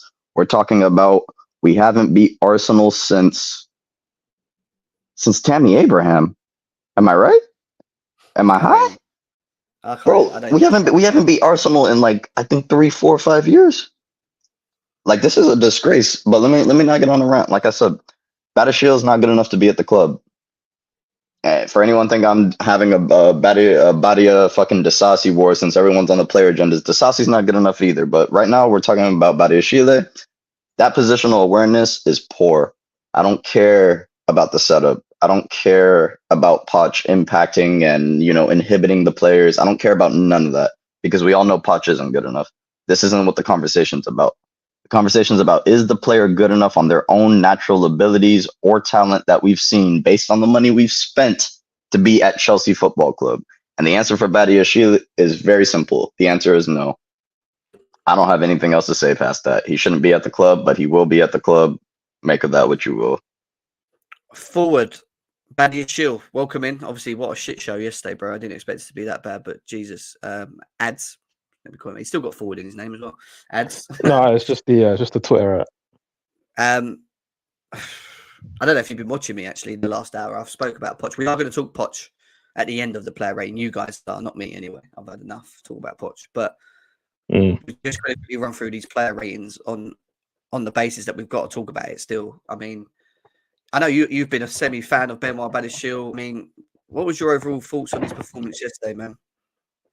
Yeah, just first and foremost, obviously, I did catch most of what you said earlier. And obviously, big up to you, big up Callie, big up everybody listening. Hope everybody's trying to slowly get over the hangover of a historically bad defeat. There's no sugarcoating it. It was awful. One of the worst days I can remember as a Chelsea fan, honestly. So yeah, we'll break it down, obviously, with the players first. I will just start with saying Petrovic, for me, he gets a 2, by the way. I thought you were kind giving him a 5. I thought the chat was kind giving him 4s and 5s. That first goal, like, just that alone, that sets the tempo of the whole game. Yes, our setup was poor. How they played through us was too easy. We'll get onto that as well. But you have to save that at your near post, especially when it's literally with your feet. Like, you have to save that. So that's poor. Cucurella, I don't know what you gave him, but 2 or 3 is maybe me being nice. Oh, fairs, yeah. 5. Yeah, fair enough. I can see that. I mean, awful. But on to Badiashile. Listen, there's 2 sides of it, right? On the ball, he played a couple of good passes, but that isn't enough to excuse the horrible decisions to sometimes play the passes, the ways he would sloppily give it away again. When I'm talking about a ball playing centre back, right, and I'm talking about Chelsea, I'm talking about levels here. I'm talking about the likes of, again, John Terry in his day for that era as well. Very good ball playing centre back. Had a great switch ball on his left foot. Carvalho, of course, but I'm thinking even back to recent times like David Luiz. Incredible ball playing centre back. Thiago Silva as well, top ball playing centre back. We used to Badiashile. cook David Luiz. We used to cook him. And I thought he was well over maligned in his fan base. I thought he was very underrated for what he did. Yes, he had the odd bozo moment, but again, a lot of top performances, and he gave us great seasons. Again, won us a Champions League, was part of one of the best defenses in Premier League history under Conte. Preach. Again, he cannot be put on a level to guys like Badiashile. It's even disgusting for me to even mention Badiashile and the likes of those guys, because what we saw yesterday wasn't a shock, because we've seen a lot of it this season. It was just an amalgamation of poor defending, poor decisions on the ball, and also just like physically, with his physical attributes, so sluggish, with hardly any balance as well. Like, he just looks so like unbalanced and clumsy in terms of his movements. He can't move quick in terms of turning in quick and tight spaces. So he was horrible. So he gets a 1 for me. Horrible. And to Callie's point, is he good enough for next season? Probably not. But will he still be here? Absolutely. Yeah, that's the problem. We spent 35 million on this, man. You know what I mean? Let's go on to the next chuckle, bro. I've just gone. I didn't mean to do that. Oh, for goodness sake. There we go. Where's the next chuckle, brother? Did you say you saw my first outfield, or you didn't? I don't think you did you? I saw most of it through work, but not all of it. Yeah, glad you didn't see all of it. I think you've heard a lot of what I said about Poch. We're going to talk about that, because Poch is just... Yeah, I heard a fair bit. They're sassy. Disaster, whatever you want to freaking call him. You know, like... Yeah. I've never seen, and I said it earlier on, a defender, right, in a game do so much of this when when we're getting attacked. Like, what are you doing, mate? Like, are you going to press? Are you going to shut them down? You're going to, you're going to hit them? Like even when Havertz is horrible. Goals, right? Even when Havertz scored these goals, he's doing this in the box. Why are you backing off the ball so much, brother? I can hear myself, Callie. I don't know why. Oh, that made me. Why are you doing that, brother? All right. He done a couple of little good balls in there, right? But I have never seen someone back off the ball so much and not make a tackle in my life than this guy in a game. He was shocking. His awareness, he's everything, just everything. Even the first goal. Why are you not hitting your man? Why are you backing off? Because Gilchrist had Trossard on his side, who ultimately ended up scoring. So I could kind of get why Gilchrist didn't commit. What, brother? Why are you backing off? Hit him. Stop the pass from going to fucking Trossard. And then he was just like, after that, and again, it goes to system, and I've gone through all that. I feel a bit like, they're having to make 30-yard passes to the midfield, and it's like, that's Poch. Like, thank you, Joe. They can't be doing that, right? And I get that. That is all Poch, fucking 90% of it. To be quite honest, yeah, really pissed me off yesterday. He did, again, right? But when it comes to their own performances as players, just show your defensive abilities. Even if we get beaten 2-3-0, right? Whatever, like we did. Show something. Show what what we're paid. Like, do something. Nothing. He had nothing. Him and Badiashile, yeah. And it said there, nearly got Monaco relegated together. Like, that's not even a joke. Like, they are not good together. It is a really bad combination, And you'd think it'd be good because they're tall, they're strong, it's meant to be quick, But they're breathing of the games. Both of them are just That's what I was doing in the second half, looking at them going, That's what they look like. They just scattered. And that back four, we've not seen that back four all season. And that idiot decides to play a back four against Arsenal, right? That we've never seen all season. No. Oh God, like, I ain't got nothing to say because I keep going on to Poch because he just winds me up. But yeah, go on. No, let Callie go first on that. I'll make this quick. I'm here for the shit show, honestly. Disasi, not good enough, man. Not good enough to be at the club. One of the most important things when you think about Chelsea Football Club is our center back pairings. Our center back pairings, right? We've had some of the most legendary center back pairings in English football, and I'm not being dramatic. How the fuck have we gone from Carvalho and J fucking T to fucking Disasi and Badiashile. What trend? No, I'm being serious, Gem. What did I do in my past life to be alive in present for this nonsense? I cannot understand. For the life of me, I cannot fathom how I'm supposed to sit here and try to give a player rating as if I give him a season player rating, he might not even get a 3. It's a disgrace. It's a disgrace, bro. Disasi gets a 0 as well. Not good enough to be at my club.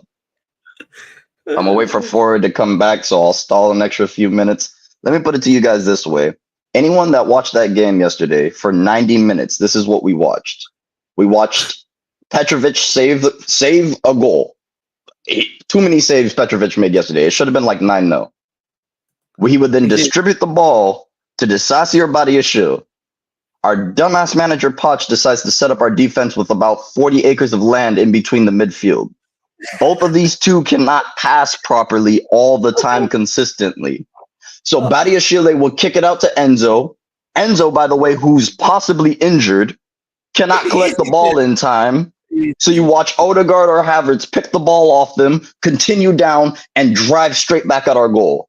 Or you watch Disasi kick the ball over our damn midfield, and they redo the damn same thing for 90 minutes. Look, Grad, Forward's back. I'm trying to keep it short and sweet because I'm not here to fucking bullshit today. Disasi, a 0, fam. A 0. Right next to your chuckle brother, Badiashile. Both of you, an absolute disgrace. A London derby. A London fucking derby. You're gonna go and...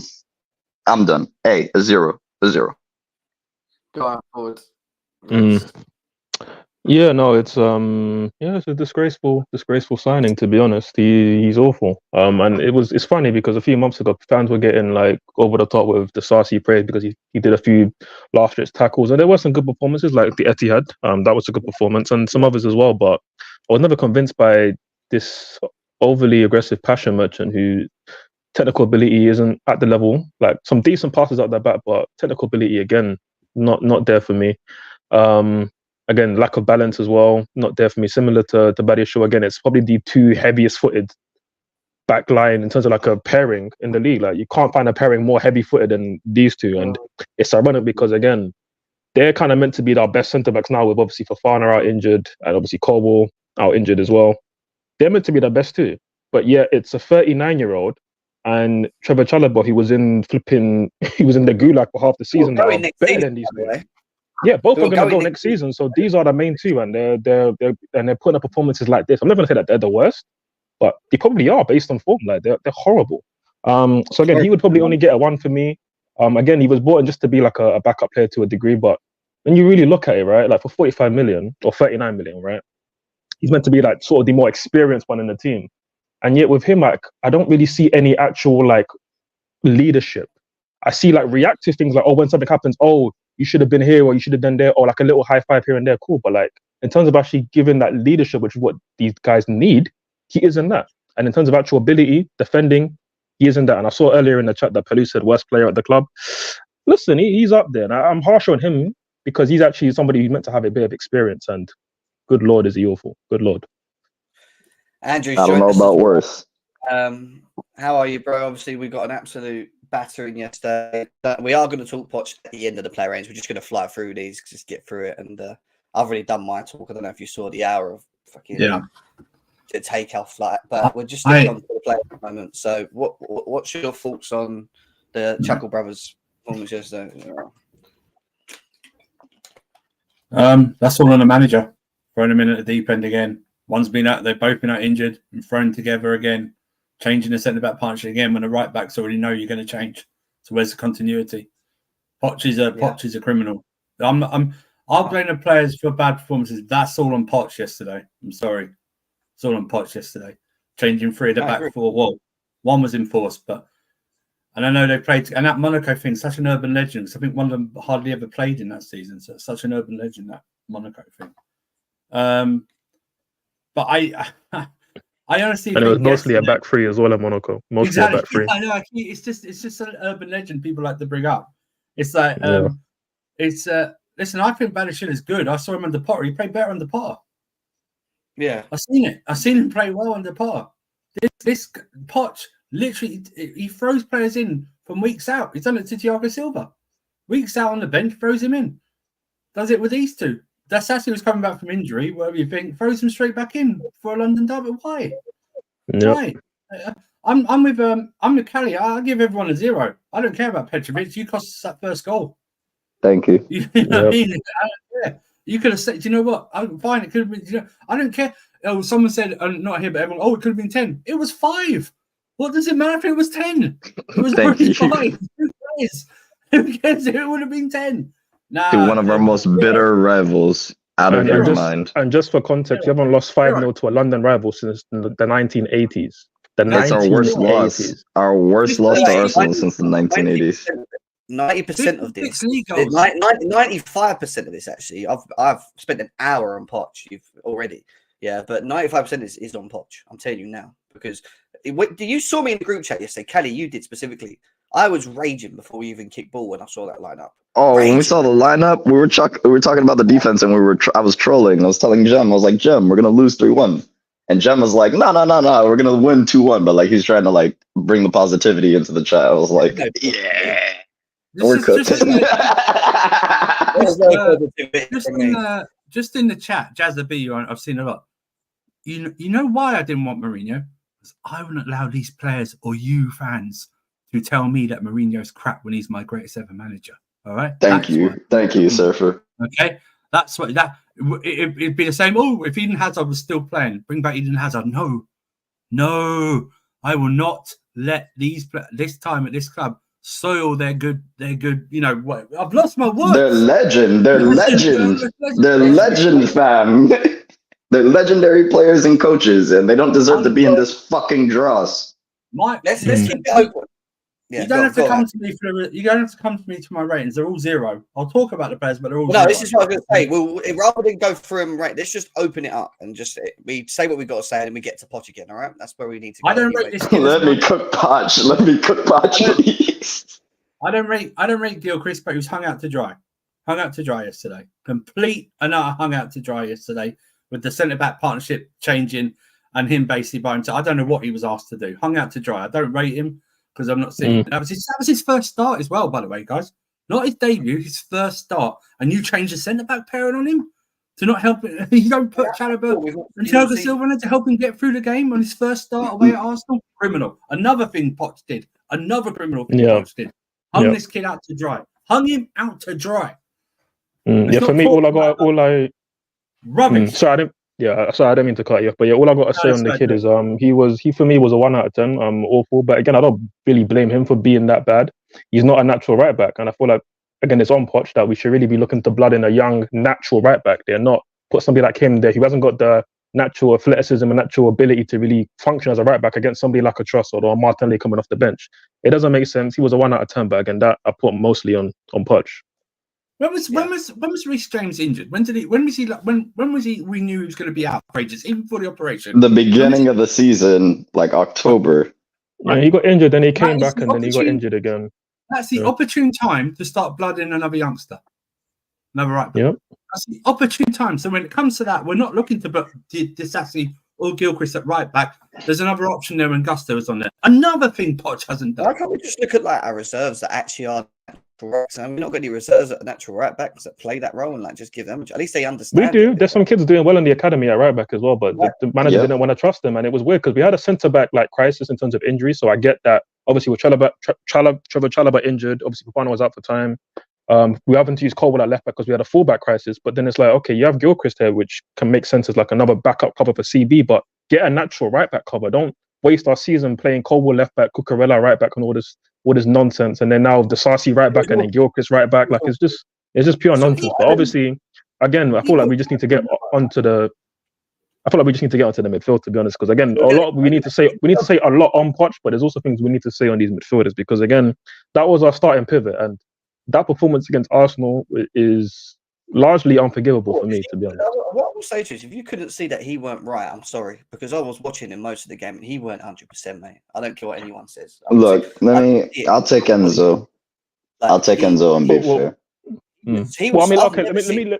Sorry, Khalid, but let me respond to that, right? Let me respond. Yeah, go ahead. Because again, this is coming from somebody that rates Enzo highly. Before he even came to us again, I was watching Benfica games specifically for him. Then he surprised me with how well he did at the World Cup because I didn't think he was going to get many minutes. But obviously, he came through after they lost the first game when he was a big part in turning around their World Cup campaign. So again, you all know about how he obviously came to us. He was pretty good in what was a shit season for us with Potter and Lampard and all of that, right? But this season, yes, it is clear that he's playing with an injury. And again, there's instances in the game when I'm seeing him drive up the pitch, see no options, which is a Poch issue and a system issue. And he has to turn back, play it back. And then obviously I see that he's then huffing and puffing. And that's 20 minutes into the game. And yeah, part of that is probably injuries. He probably can't train the same way to get in the same physical peak that he was at before. I get that. But at the same time, and I'm even watching the game now for a second time back. In the 32nd minute, I'm seeing him pulling up, like holding, like I think his groin area, right? Like I'm seeing these things. So I give him some allowance for that. But I can't allow like the lapse in concentration at times. Like even for the second Havertz goal, again, the fact that I'm saying that Havertz second goal that he scored against us, Lord have mercy. But again, the fact that Enzo would jump there the way that he did, that led to Havertz having all that space on his left foot, knowing that he's only going to shoot in his left foot because he's a very one-footed player. The way Enzo jumped out, that's a mistake that we would sometimes see J5 do, and we would scold him for it. And I'm sorry, Enzo, when you've come in for the money that you've come in for, I need to see better things like that. Again, the first 10 passes he tried to make in the game, he only made like 3. Again, for somebody of your technical ability, injury or not, you could have one leg for all I care. You've got to be making those passes. And again, you can't be performing like that when you're such an important part of the team. They're not making runs, I'm sorry. Madwakey, some of it is the runs for sure, but there are times where like guys are making runs and maybe they're not the best runs, but you can still just keep the ball. But you keep turning over the ball, and that was part of why Arsenal had so much pressure on us in the first 20 minutes. Did you not see my stat earlier about the ball progressions and that in the team? Do you know him and Saka were our top two? Were the top two in the game in ball progressions and carrying? Yeah, he was high for carries, and obviously for like actual passes, it was Badiashile, who again played some good passes, but also a lot of terrible passes, which is why I can't credit him for a couple of decent ones. But like I hear you, he was trying to progress, but for the amount that he gave the ball away for his level, again, his technical level, like it's horrible. That's accurate. That's accurate. Yeah. And just to end for me right on this, right? Like I said from the jump that I don't want him to be another Paul Pogba, and in reality, he's not even really that close to Pogba's level when he was at Juventus. Like he's a very good passer, but I think Pogba was better. He's a decent-ish athlete. I think people over-scold him for how much of an athlete he is, but obviously Pogba was a better athlete. I think only really what I can say attribute-wise that he's clearly better than Pogba at is obviously defensively, which again, I'm seeing some defensive lapses in his game, which shouldn't be happening. But like, again, I don't want it to be a Pogba situation where I can see that you're a super talented player in a dysfunctional team and we never get the best out of you. But also in that dysfunctional team, I can also see and criticize that you are not applying yourself the right way at times. And listen, I said it a couple of streams ago when I was talking about how there's some players who are good struggle players. Gallagher's a good struggle player. If Rice was in us this season, we would still be in a mid-table battle. But Rice will probably be looking good because I can tell that he's a good struggle player. We saw it many times for West Ham. Enzo might not be a good struggle player, but I need him to give us more. He's a leader in this team. He cannot be performing like that. Because I said it even before the game. Enzo, please turn up because I had a feeling he was going to have a stinker. And he had a horrible stinker. Injury or not, he needs to give us more. He has to. I said it before. I'll keep it simple. Shit like the rest of them. Yeah. Thank you. It's zeros for everybody. All this ball progression, I couldn't give a monkey's shit like the rest of them. You know what? And sooner we get to Pochettino, and Don put on his 5.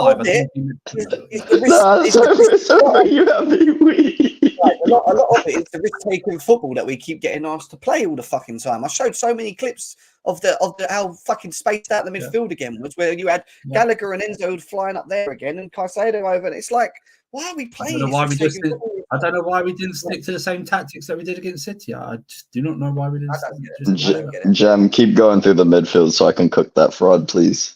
Yep. All right. I think you guys want to spend an hour like I did on talking pot. I really do. Like, I really. Let's get rid of Caicedo first. Yeah, go ahead. Same as Enzo. It was just he last couple of games. I didn't actually think he played well even against City. I thought he was rash. Some of his decisions were not that good.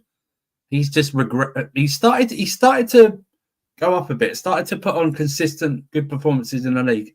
Last couple of games, straight back down.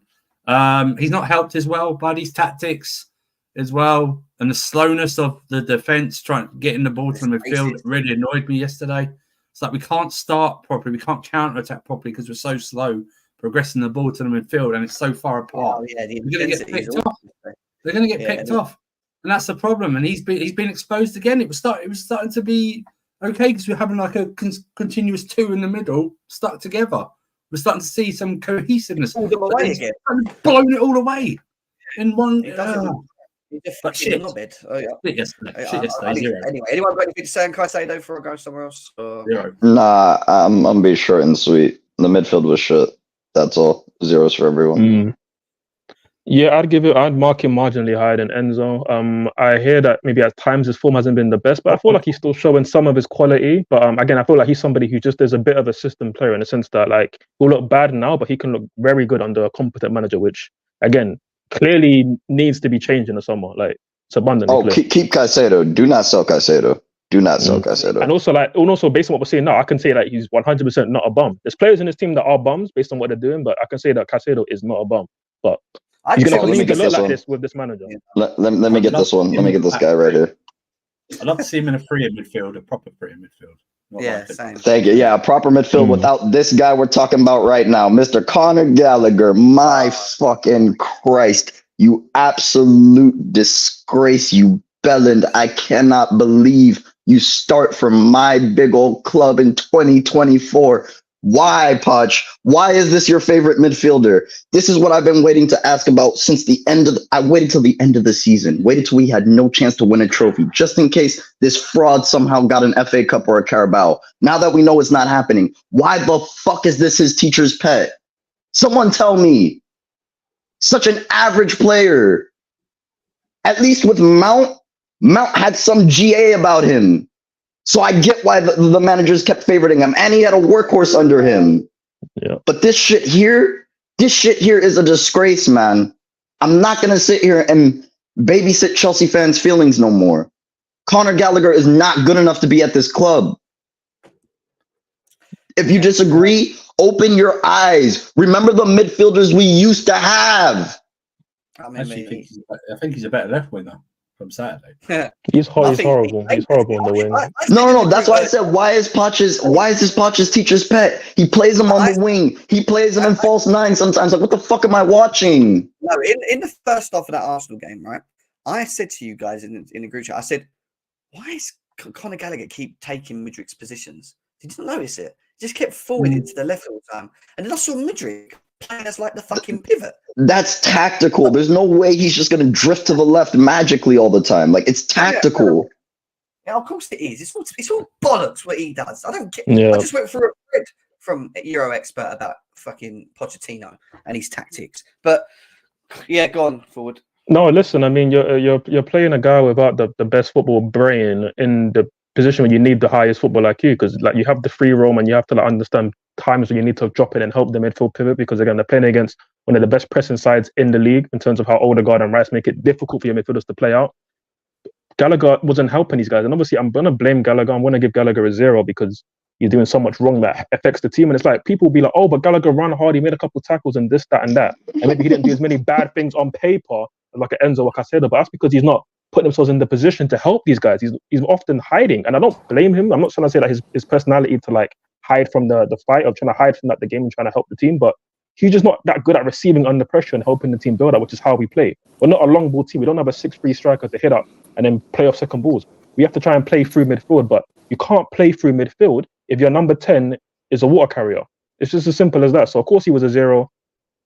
Under a better manager, he could actually be a decent like squad option for us, I think. Absolutely. But, with this manager and with the way that the team's going to be, we probably should just get rid, cash in the summer and keep it moving. Get rid, bruv. I've come at the right time, bruv. Get rid of this Dolph Ziggler waste, man. Pussy. Yeah? I told you, this Dolph Ziggler, man. No. I'm sorry. I told you lot in the summer, yeah, we need to get rid of this guy because Poch is going to build his system around him, because we all know Poch likes guys to press, yeah? I said on my fan cam after the game yesterday, this brother plays like he's wearing size 14 boots and he's a size 10. Like they're too big for him. you know what I'm saying? This is no surprise why Enzo Fernandez can't find any fucking passes in the midfield, because when he's looking at Gallagher, he's nowhere to be seen. And he doesn't trust the guy, because every time he gives him the ball, he doesn't do anything with it, bro. He just slips. He slips Hey, everywhere, passed bro. it back to him. I showed it earlier. He kept passing the ball back to him. And the nasty thing is we saw in recent games what it was like having Palmer in the 10, and you have Chukwuemeka there that you can go to, but no, we keep it to be Gallagher. Yes. It's just nasty. It honestly doesn't make any sense. And yesterday, I looked at the stats as well. Every single person, I believe, won the ball back once, including him. And everyone will tell you, oh, Gallagher's needed for the press. Gallagher's needed for the press. At this point, it's literally just a script. People are just reading off a script. Do you know what I'm saying? Well, because when we played against Man City, Jem, he didn't play in the midfield, bro. And we managed to nullify their midfield. People would tell me, oh, he's needed for Rodri. He wasn't in the midfield against Man City, bro.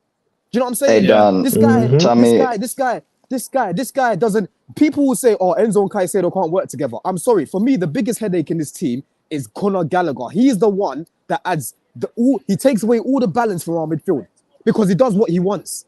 Poch tells him to press and he leaves so many holes, bro. He does what he wants in the midfield, bro. Did you hear what Poch said yesterday about, Palmer's the only person who can progress the ball or something like that? In the first 2 games this season, who did he start in that role this season before he got injured? Carney Chukwuemeka.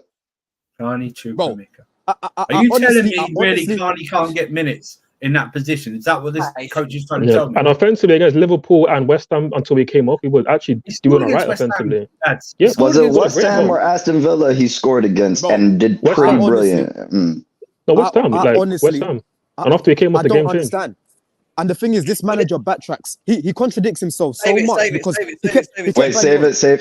Save the Poch. No. I'm not talking about Poch. I'm talking about Carney. Oh, okay. I'm talking about Carney. Oh, Carney. Everything correlates together, Jen. So I'm gonna cross over. This manager kept talking about Carney, right? And he said, oh, if we had Carney, if we had this guy, we'll be doing this, we'll be doing that. Carney's been back fit, right? And he doesn't get a single minute yesterday. Yeah, doesn't get a single minute against Man City. I was shocked seeing that when I watched the game back. You're bringing back a guy. You're bringing a guy. Yeah, just I don't know what Cassidy even does when he comes on. To be honest, yesterday he looked like he was he literally looked like he was playing on the wing. Yeah, he looked like, I can't lie to you. He's a tall brother. He's a tall brother, and that's what I told you lot. Yeah, this manager is obsessed with hype because he decided to keep Leslie when I fucking told you lot that this guy's not ready. Yeah, to stay at this club, and it should have been Santos who's winning duels for fun. Yeah, and would have helped Enzo Fernandez. And on top of that, Carney can actually help link the midfield and the attack. But no, let me play Gallagher there, and you're surprised that the attack's looking blunt as fuck. It's just what I'm saying? What annoyed me with him, I'm going to end up going into him and I don't want to. I'm going to stop. Let me just. We had 2 problems yesterday. The right side, but completely wiped out. But he decided to add another 45. So we move. But Mudryk, go on. What do you want to say? He played as a DM. Don, cook Mudryk. Hang on, bro. Listen, Mudryk. Don't want to defend Mudryk. Bro, listen. I've got another question for Poch. What made him think that Mudryk's performance on Saturday was good enough to start yesterday? I think Sterling should have. What made him think this guy, like you said, he spent more time in the middle than out on the wing? Yeah, but then that's the thing though, Andrew. That's when you've got to ask. It's another tactical thing that Poch did that didn't work. Exactly, Andrew. The amount of times, I had the perfect view from where I was sitting. Yeah, the amount of times I'm seeing Gallagher and Mudryk swapping positions. Like 1 second you've got Mudryk on the left, then Gallagher's going into that hole. Then the next second you've got Mudryk going into the hole, then you've got Gallagher going on the left. I'm looking at him, bro. We all know this guy's IQ's all over the place. I'm looking at a guy that has no idea what he's doing, bro. No idea what he's doing. And I'm sorry, that's not all on the player. You got to look at the coach as well. Do you know what I'm saying? Yesterday was another poor performance from him. But I'm sorry, why the hell is this guy finding himself in deep lying positions as like a DM? Right, Jem, I was watching the stream earlier. He showed his average position. I went and checked it as well myself to see where he was playing. Bro, the heat map for Mudryk was in our own half majority of the game, bro. In our own half. It was left, you know what I'm saying? And that goes back to the point that I was saying about Enzo Fernandez. Every time he was getting the ball, he's looking up and there's no one making those runs in behind. Enzo Fernandez would be eating at a team like a Man City where he's got runners in behind, bro. Like a Liverpool running in behind, bro. Eating at Arsenal where guys are running in behind. But then you've got Mudryk when Enzo's on the ball, He's looking. I don't know whether Poch is telling him, yo, you got to invert a little bit and stay a little bit deep. I don't know if Poch is telling him, yo, running behind, and he's just not listening. I'm sorry. If a manager's telling you to run in behind, you don't need to be fucking a genius to run in behind. Yeah, that's just basic stuff. I don't believe that Mudryk. I don't believe it. Hold on, Andrew. Let me finish my point, bro. I don't believe, that Mudryk is failing to run in behind and just not understanding when to run in behind, bro. That has to come from the coach, bro. He must be telling these lot, to do that, because I'm sorry, that is beyond ridiculous, bro. That is beyond ridiculous. And the guy is so quick. He's so fast. He's so fast. One of his skills is going forward, and running at speed. Do you know what I'm saying? I find it hard to believe that he's that stupid in his head. He's that stupid in his head. I look at a guy like De Zerbi, for example, De Zerbi, when you look at how he builds up, he loves the left-hand side, bro. He loves it with Matoma. He loves it with Adingra as well. I can imagine him telling Mudryk, yo, bomb on, go forward, and Enzo lobbing those balls. But with Pochettino, Mudryk seems to be wanting to play as a DM, bro. Do you know what I'm saying? It doesn't make any sense to me, Ruben Almiron with Marcus Edwards with Sporting Lisbon. Just look at what he asked him to play sometimes. Look what he's done with Gallagher and stuff like that. My thing about this, wasn't there a report over the weekend that Poch was frustrated with Mikhailo Mudryk, like positioning or tactical awareness or something like that? So why would you put him in against Arsenal and ask him to do this type of job? This doesn't make any sense. Andrew, one of the things Poch said, remember, it's time to prove we're not Cole Palmer FC, right? So some of these players that have been, misaligned or haven't gotten enough minutes, it's time for them to step up and show we're not Cole Palmer FC. 5-0. You completely changed it. Yeah, it changes everything. Wait. Changes half the team, changes all his tactics. 5-0 before the 80th minute. You love to see it.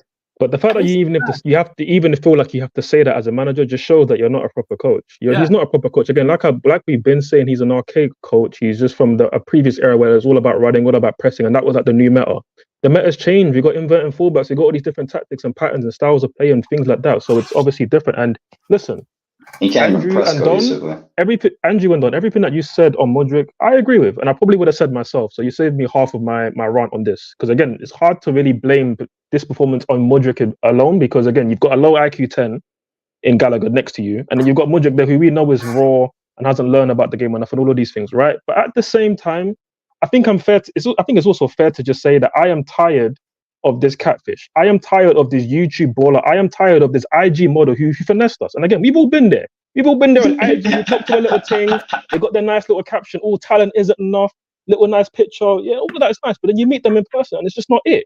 It's really not it. And listen, even yesterday, you can probably find a couple of nice little moments. We did a nice little pass, a nice little dribble. Forward. You can find moments in the season. Wait, bro. Like you can find moments in the season, even today. But you can find like moments in the season. You can make a nice little 2-minute comp and say, you know what? Wow, what a baller this guy is. Oh, next generational time. All this nonsense. But like in reality, bro, he's nowhere near the level. He doesn't understand the game at a level enough to be at Chelsea Football Club. Again, we're going to come on to Noni, who again was not great either. He's had a horrible 2 weeks in terms of PR and performances on the pitch. And yet I see way more from Noni. I see Noni giving us way more in terms of ball progression, creating chances, making things happen. And even he's not at the level. He's not at the level for my football club. So why is Mudryk here? Again, it's a shocking indictment on the club, on the manager about how he uses this guy, and also the fact that this player shouldn't be at our club. He should not be.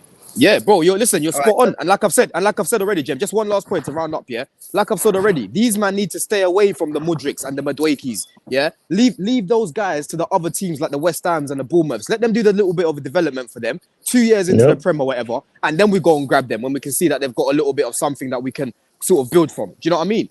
But end of the day, like I said, I look at it like Poch makes it very, very difficult for these guys to thrive. Very, very difficult. Yeah, I don't see Mudryk playing like the way he has at Chelsea at an Arsenal. Like I've said already, if he went to Arsenal, he would have been a much better player. Yeah, because he's in a better system, which is more cohesive, has clear instructions, and honestly has a better coach who's better at developing these players. Do you know what I'm saying? Yeah, that's true. I thought Mudryk had some very good attacking moments in the game. He was, again, if you look at the map of the average position of a player in the team yesterday, he and Jackson were the furthest forward. He was actually next to Jackson, trying pull off. But it's too many times with Mudryk that he wants the ball at feet all the time to then turn and run. But I want him to make runs behind, and he doesn't want to do it, and it annoys me. And I'm like, brother, when Enzo's got the ball and he's trying to or whoever's got the ball and they're trying to. They see a space over the top and they play it. You got to be on your. He's quick. Use your speed, brother. Like, get him behind, you know. With Mudryk, he was, God knows where he was. He was next to Kukurea on the map. We've already looked at that. But at least with Madueke, there was moments where he got the ball and he sort of done quite well in that Jackson chance that he created, where he cut inside and then sort of played him in. And I mean, we're going to get to Jackson in a second, but, you know. It was a good pass. Very good pass. It was good little I saw moments where I was like, okay, Madueke, yeah. But still, you can see even he needs more time to develop and this, that, and the other, but the system still does not help them as well. Like it's shit.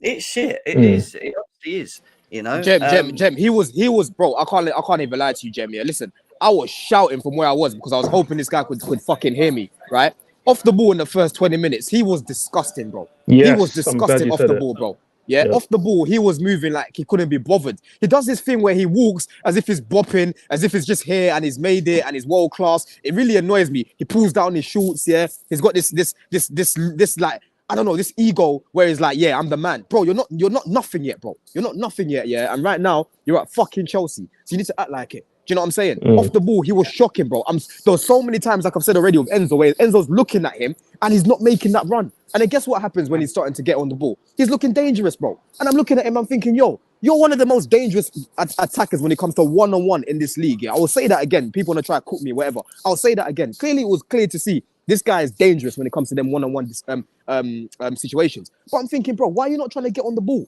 This is a street baller. He's a street baller. That's what he is, and he's not trying to get on the ball.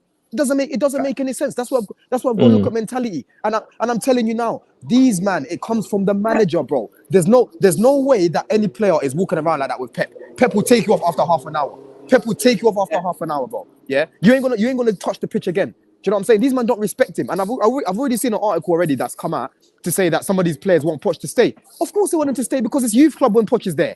It's substitute teacher when he's there. He's a substitute teacher. These man can take the piss. I don't see Madueke having this lazy temperament with a manager that's got authority, bro. That's never gonna happen, bro. Don, I tweeted that earlier. I said, if these players are playing like that when they love Poch, God forbid how they're gonna play if they hated him. Do you know what I mean? It's like facts, bro. Facts, bro. If they produce something like that because they like Poch, imagine if they hated this guy, how worse it would be. Yeah, but the problem is Madueke's problem is that he shouldn't be starting, right? Him and Mudryk should not be starting, but other players aren't performing as well. That's the problem. I found Madueke, the response since Monday after the penalty thing, the last two performances, you show that. I'm sorry, bro. You need to be on the bench. We need to have another winger, a starting winger. And he should be an impact player. An impact sub for me. I think he's got more to his game than Mudryk.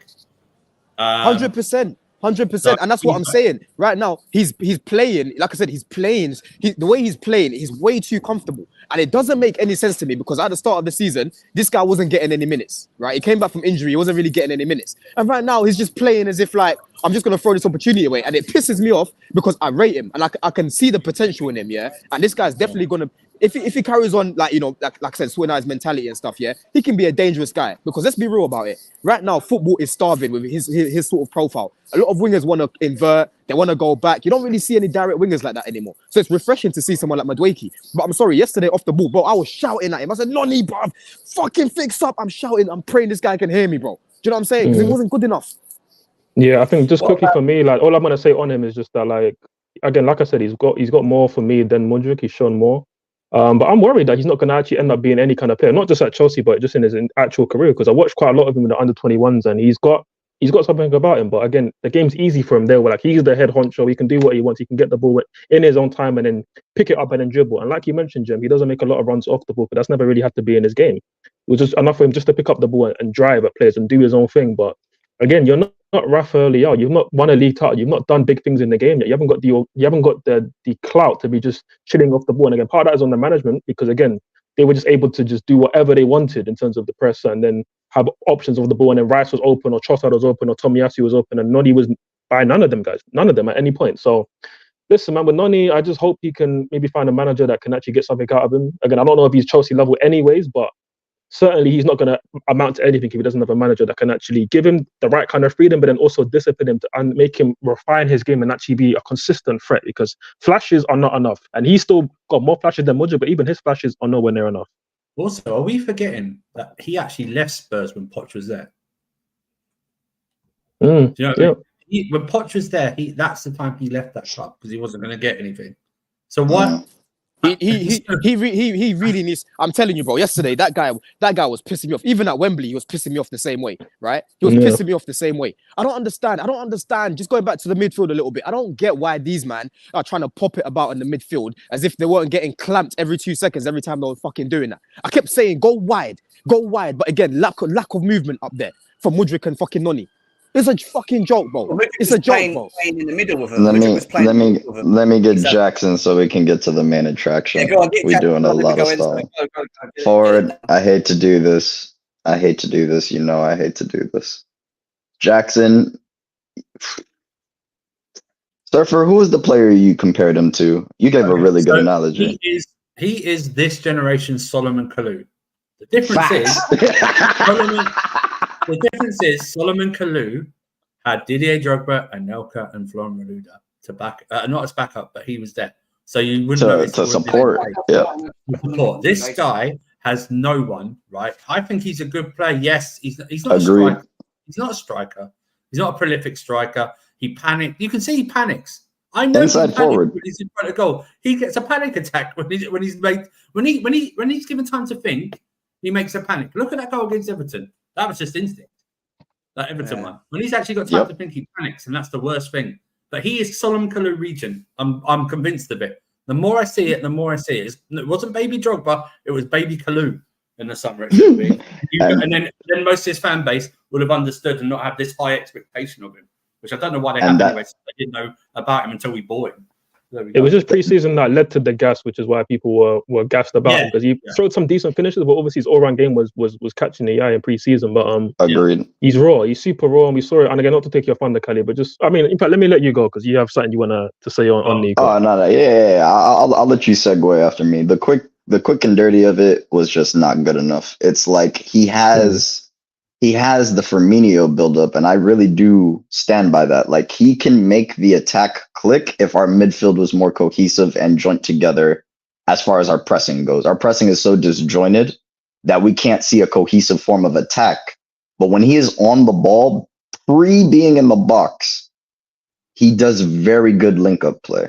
It's as soon as he gets in the box, like Surfer says, it's like he has a panic attack, like the anxiety hits him, the pressure hits him, and it's like, he doesn't know who to make the pass to, whether to take the shot, where he should place the shot. And that's my criticism of him.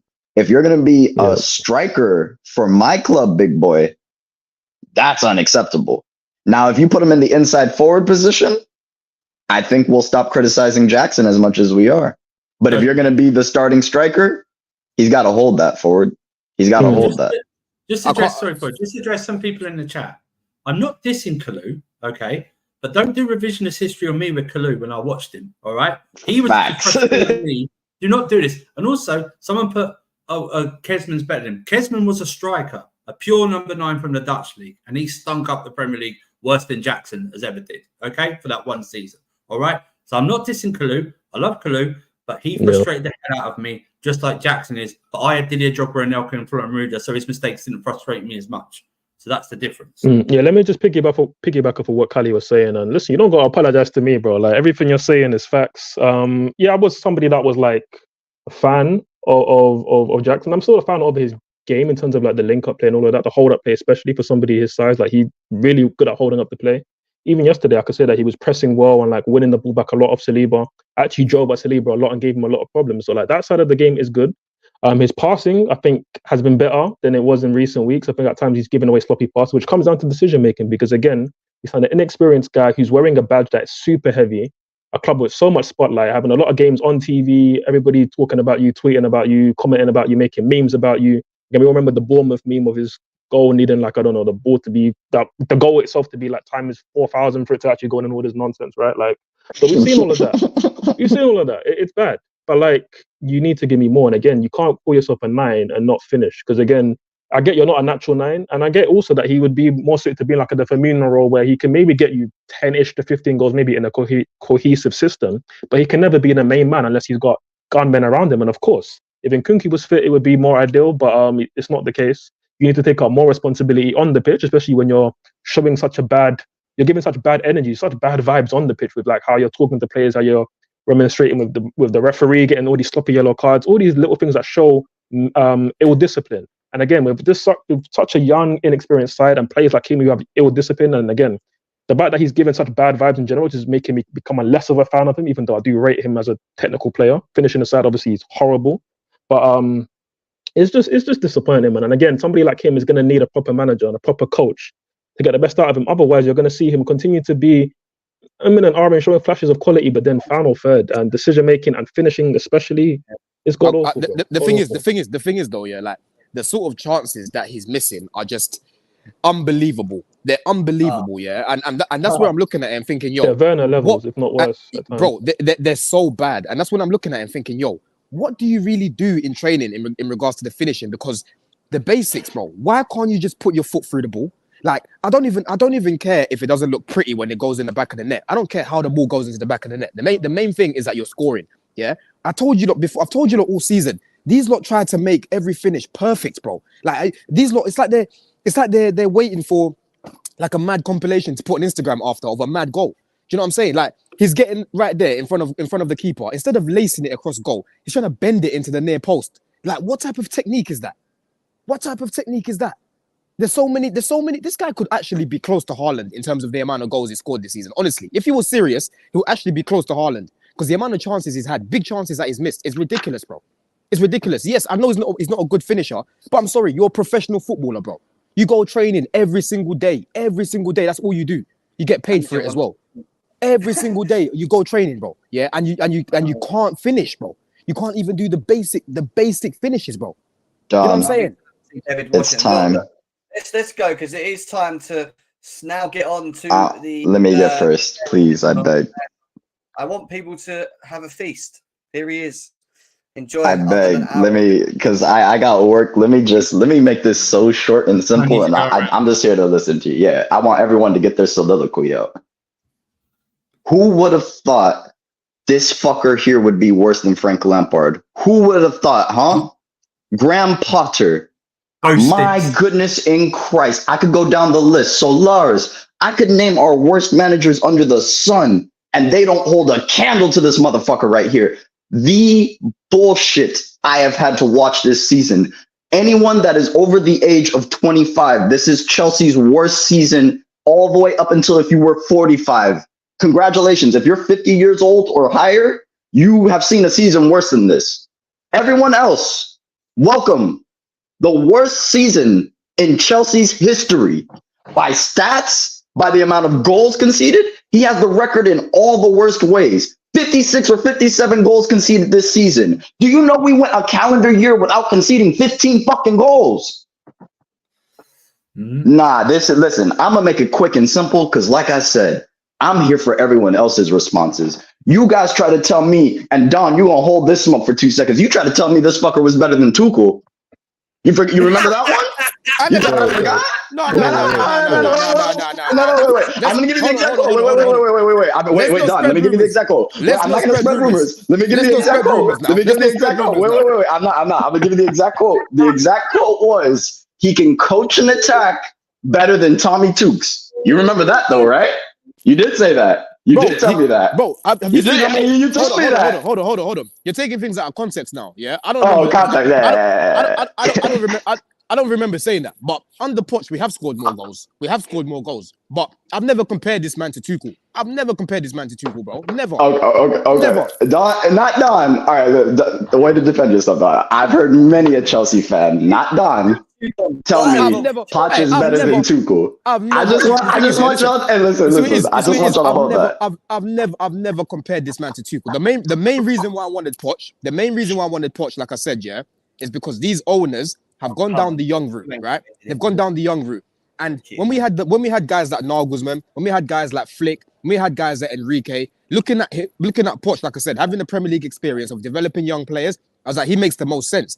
Whether he can win us stuff, I said, bro, I'm the same as everyone else. I'm skeptical about that because he's bottled so many things, right? Jem would always talk about Poch tactically. And when Jem would speak about him tactically, bro, I would just listen and say, do you know what? We'll see what he can do.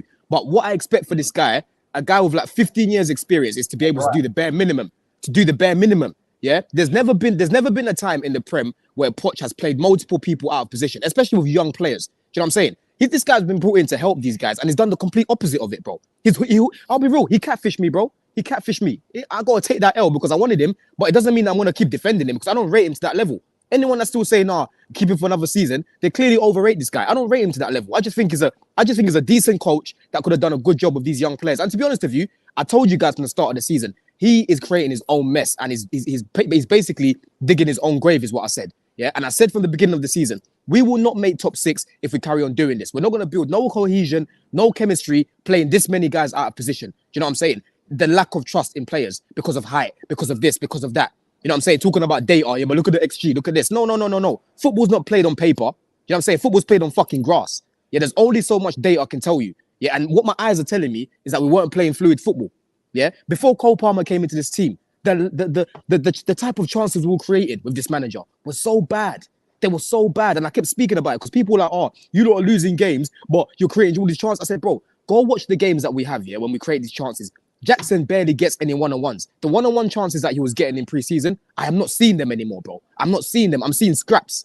Yeah, and then when Cole Palmer came into the team, that's when I was seeing better chances being created. Do you know what I'm saying? And again, yesterday proved that this manager has been bailed out by Palmer on so many occasions.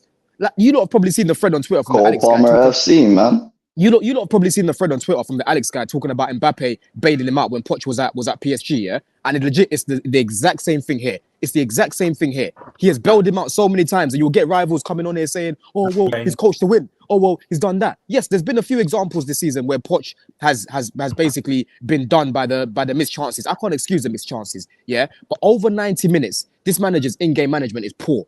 Over 90 minutes, this guy's mentality is shocking. Do you know what I'm saying? Before the game even starts, his lineups are poor, bro. And let's not act as if we've had injuries to certain players every single game, bro. Look at Maatsen, bro. Me and Forward were begging, me and Ads, bro, were begging for this guy. Start this guy, bro. Now look at him, he's in the semi-final of the Champions League. Do you know what I'm saying? Levi Cole, one of the best left centre-backs last season. Liverpool were begging for this guy. Brighton were begging for this guy. Look at him this season, bro. Look at him. We play him left back. We play him at left back. We've got Ben Chilwell, a guy that needs to go back to Leicester, playing that left wing, bro. What's that gonna do for a guy like Mudryk who needs to get a little bit of confidence? And now he's injured again, bro. Do you know what I'm saying? This guy has dug his own grave. And people will tell me, yeah, but he should have got more experience. Yes, I agree with the experience part. But end of the day, you should have never taken the job if you weren't able to do it. Don't try and take the job. Don't try and complain now when you knew exactly the cards that you were dealt with. Do you know what I'm saying? I can't say there's only so much sympathy I can have with him in terms of injuries. Like yesterday, Palmer being ill, that's not Poch's fault. Gusto being ill, that's not Gusto being injured. That's not Poch's fault for whatever reason. Yeah, cool. But end of the day, what's your fault is for not bringing what's his name, Achimpong. I think that's how you pronounce it. Achimpong from the academy. Yeah, he's tall, like Poch likes. Poch likes tall players. He's tall. He's up and coming. He's a fullback. Yeah, and he's very, very highly rated in the academy. Why can't you just trust him like the way Klopp trusted Conor Bradley when Trent got injured? Did Klopp start playing a centre back up fullback because of lack of trust? Do you know what I mean? To me, it's a joke. This manager has not been brave. You know, he's got no connection with the fans. Wrong decision after wrong decision. I hate him for the fact that he sent Santos on loan again. Like I've said, he could have helped us because once again, Enzo's breaking down at the minute. Santos winning duels for fun. But again, he picked Leslie over Santos because of height. And then Leslie, when you look at him on the ball, he's another one that looks like he's wearing boots out too. And is not using Leslie. And is not using Leslie. And he wasn't even using Leslie like that. And like I said to you lot, this guy wasn't even ready. Every time I'd watch him, I always felt like he had a mistake in him. It's very similar to watching Badia Shield this season. Every time I watch Leslie, I think he's all right on the ball, but he looks like he's got a massive mistake in him. And he plays in a key position because he plays in that first phase. Do you know what I'm saying? Santos, Maatsen were top 3 performers in pre-season. People would tell me it's only pre-season. I'm sorry. Pre-season is there for a reason.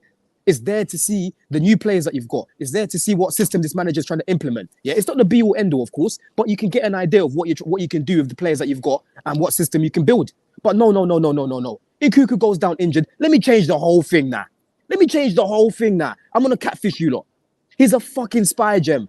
He's a spy, bro. Hold on, Don. Let me respond to Josh real quick. Josh, we're not saying that it's about playing a kid or playing an experienced player. My point is, when Klopp won against us in that Carabao Cup final, he played kids, right? And they won the fucking final. What does that tell you? It tells you that the manager had an influence on the game to the degree that he won them the game. If it wasn't for Klopp and Virgil van Dijk, even with how shit we were playing, we win that Carabao Cup final. That's what I'm trying to say. What is Poch's influence on the team? Bro, what is Poch's influence on this team? What is our style of play? What is our main formation? Who is our starting 11? And don't tell me injuries are the reason why we don't know. Because in preseason, what I saw, and I'm going to give you my honest opinion from in person, what I saw in person was Poch had a plan A that was actually looking like it was going to work pretty well this season. A couple key players in that plan A got injured, and Poch shot the bed. Poch didn't know what to do. And I'm being honest with you guys. It's showing. He had his plan A, and it went to shit. Spot on. And like Jem said, listen, this is why we can't keep this guy. People will say, yeah, but look at the injuries that he's had, bro. This guy, yeah, when we played, the first strike for me was against Wolves, yeah? When we played Wolves, he started Caicedo. He started Enzo. He started Nkuku. He started all these guys, bro, that he kept begging for, oh, we're missing this guy, we're missing that guy. Don't forget all these briefings we kept seeing. The owners think that the season will be different if they had Nkuku. I'm sorry, bro. Even Nkuku this season, he's been using him incorrectly as well, bro. He used him incorrectly. He doesn't know what to do with these, man. He has no idea what to do with these, man. And I don't trust him with the players next season because, number one, there'll be more injuries. Yeah? There'll be more injuries because the medical team is shit and Poch's training is too intense, bro. Too intense for these, man. These men are technical players. Give these guys rest, bro. They don't need to be doing bleep tests every single day, bro. Do you know what I'm saying? Running about every single day. Pressing for what? Because when we go on the pitch, he wants to talk about, oh, yeah, they're tired. They shouldn't be tired then, innit? Against Liverpool, they're tired. If they're doing so much training, so much fitness, why the fuck are they tired? Why? Because you're making them run for time, bro. This manager's got to go because he's gonna ruin everything in this club. He's gonna ruin it all, bro. I'm telling you. Allow me, please, to jump off the back of that because that segues perfectly into what I want to cook this manager on. Because again, I'm angry, like I'm vexed, but I always try to break things down analytically because I look at the game again, I watch games back and I assess things for what they are, right? And even after watching the game back, I then looked at our stats over the season and looked at every single time we played against teams off a 3 or 4 day break, right?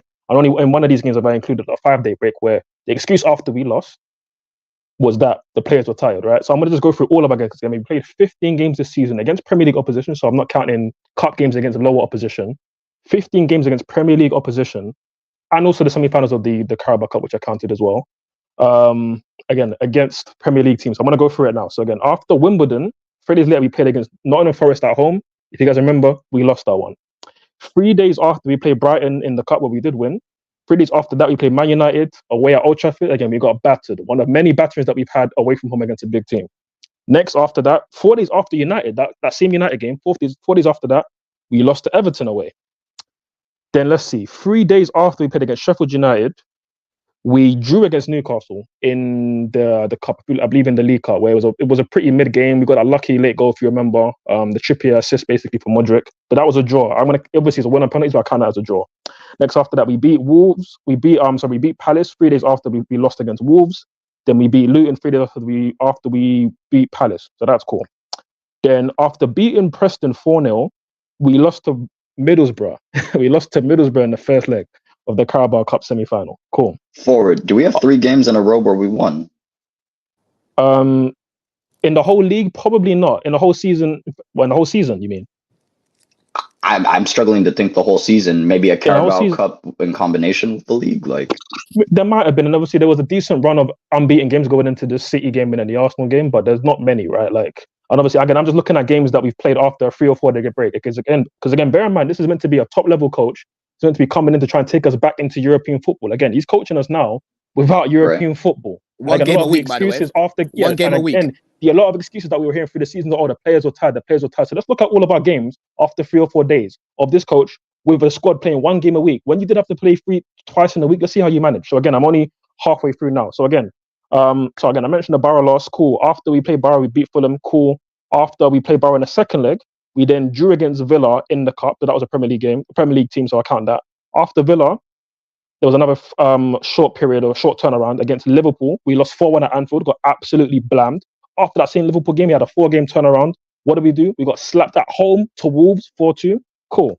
After Wolves, again, another game in short succession. We actually did go and beat Villa 3-1. Fair enough. Good win away. That was the FA Cup replay. Cool. Then after a game against Leeds in the Cup, we drew against Brentford away. You guys remember that when we changed our tactics to go 5 at the back against Brentford? Shocking stuff. We drew. After just on the back of that, Thomas Frank said Chelsea haven't changed their formation. I think it was for like the past 23 games, but they did it for us. Were they scared? I don't know, but that was strange. That's what he said, by the way. Thomas Frank, his fellow colleagues, by the way, he said that. Carry on. Hilarious. And the funny thing about that is then afterwards, once he took a while to adjust it, because first off, we were like, all right, and we could see that they were kind of puzzled. They adjusted to us second half and they pammed us second half. And they could have even won that game as well. And what did we do to adjust? Hardly anything. So again, after the Brentford draw that I mentioned, cool. So then after we beat United, we had that great comeback late, Palmer, Magic and all of this stuff, even though they kind of bottled it. After that Man United win, what did we go and do to follow it up? We went and drew away from home against bottom of the table Sheffield United. Disgusting. And the last game, the 15th game, the 15th time we played against a team with a 3 or 4 day turnaround that was a Premier League team in the season. What did we go and do? Well, that was actually yesterday, after we lost against City in the semi-final, where they were a tired team and we didn't put them to bed.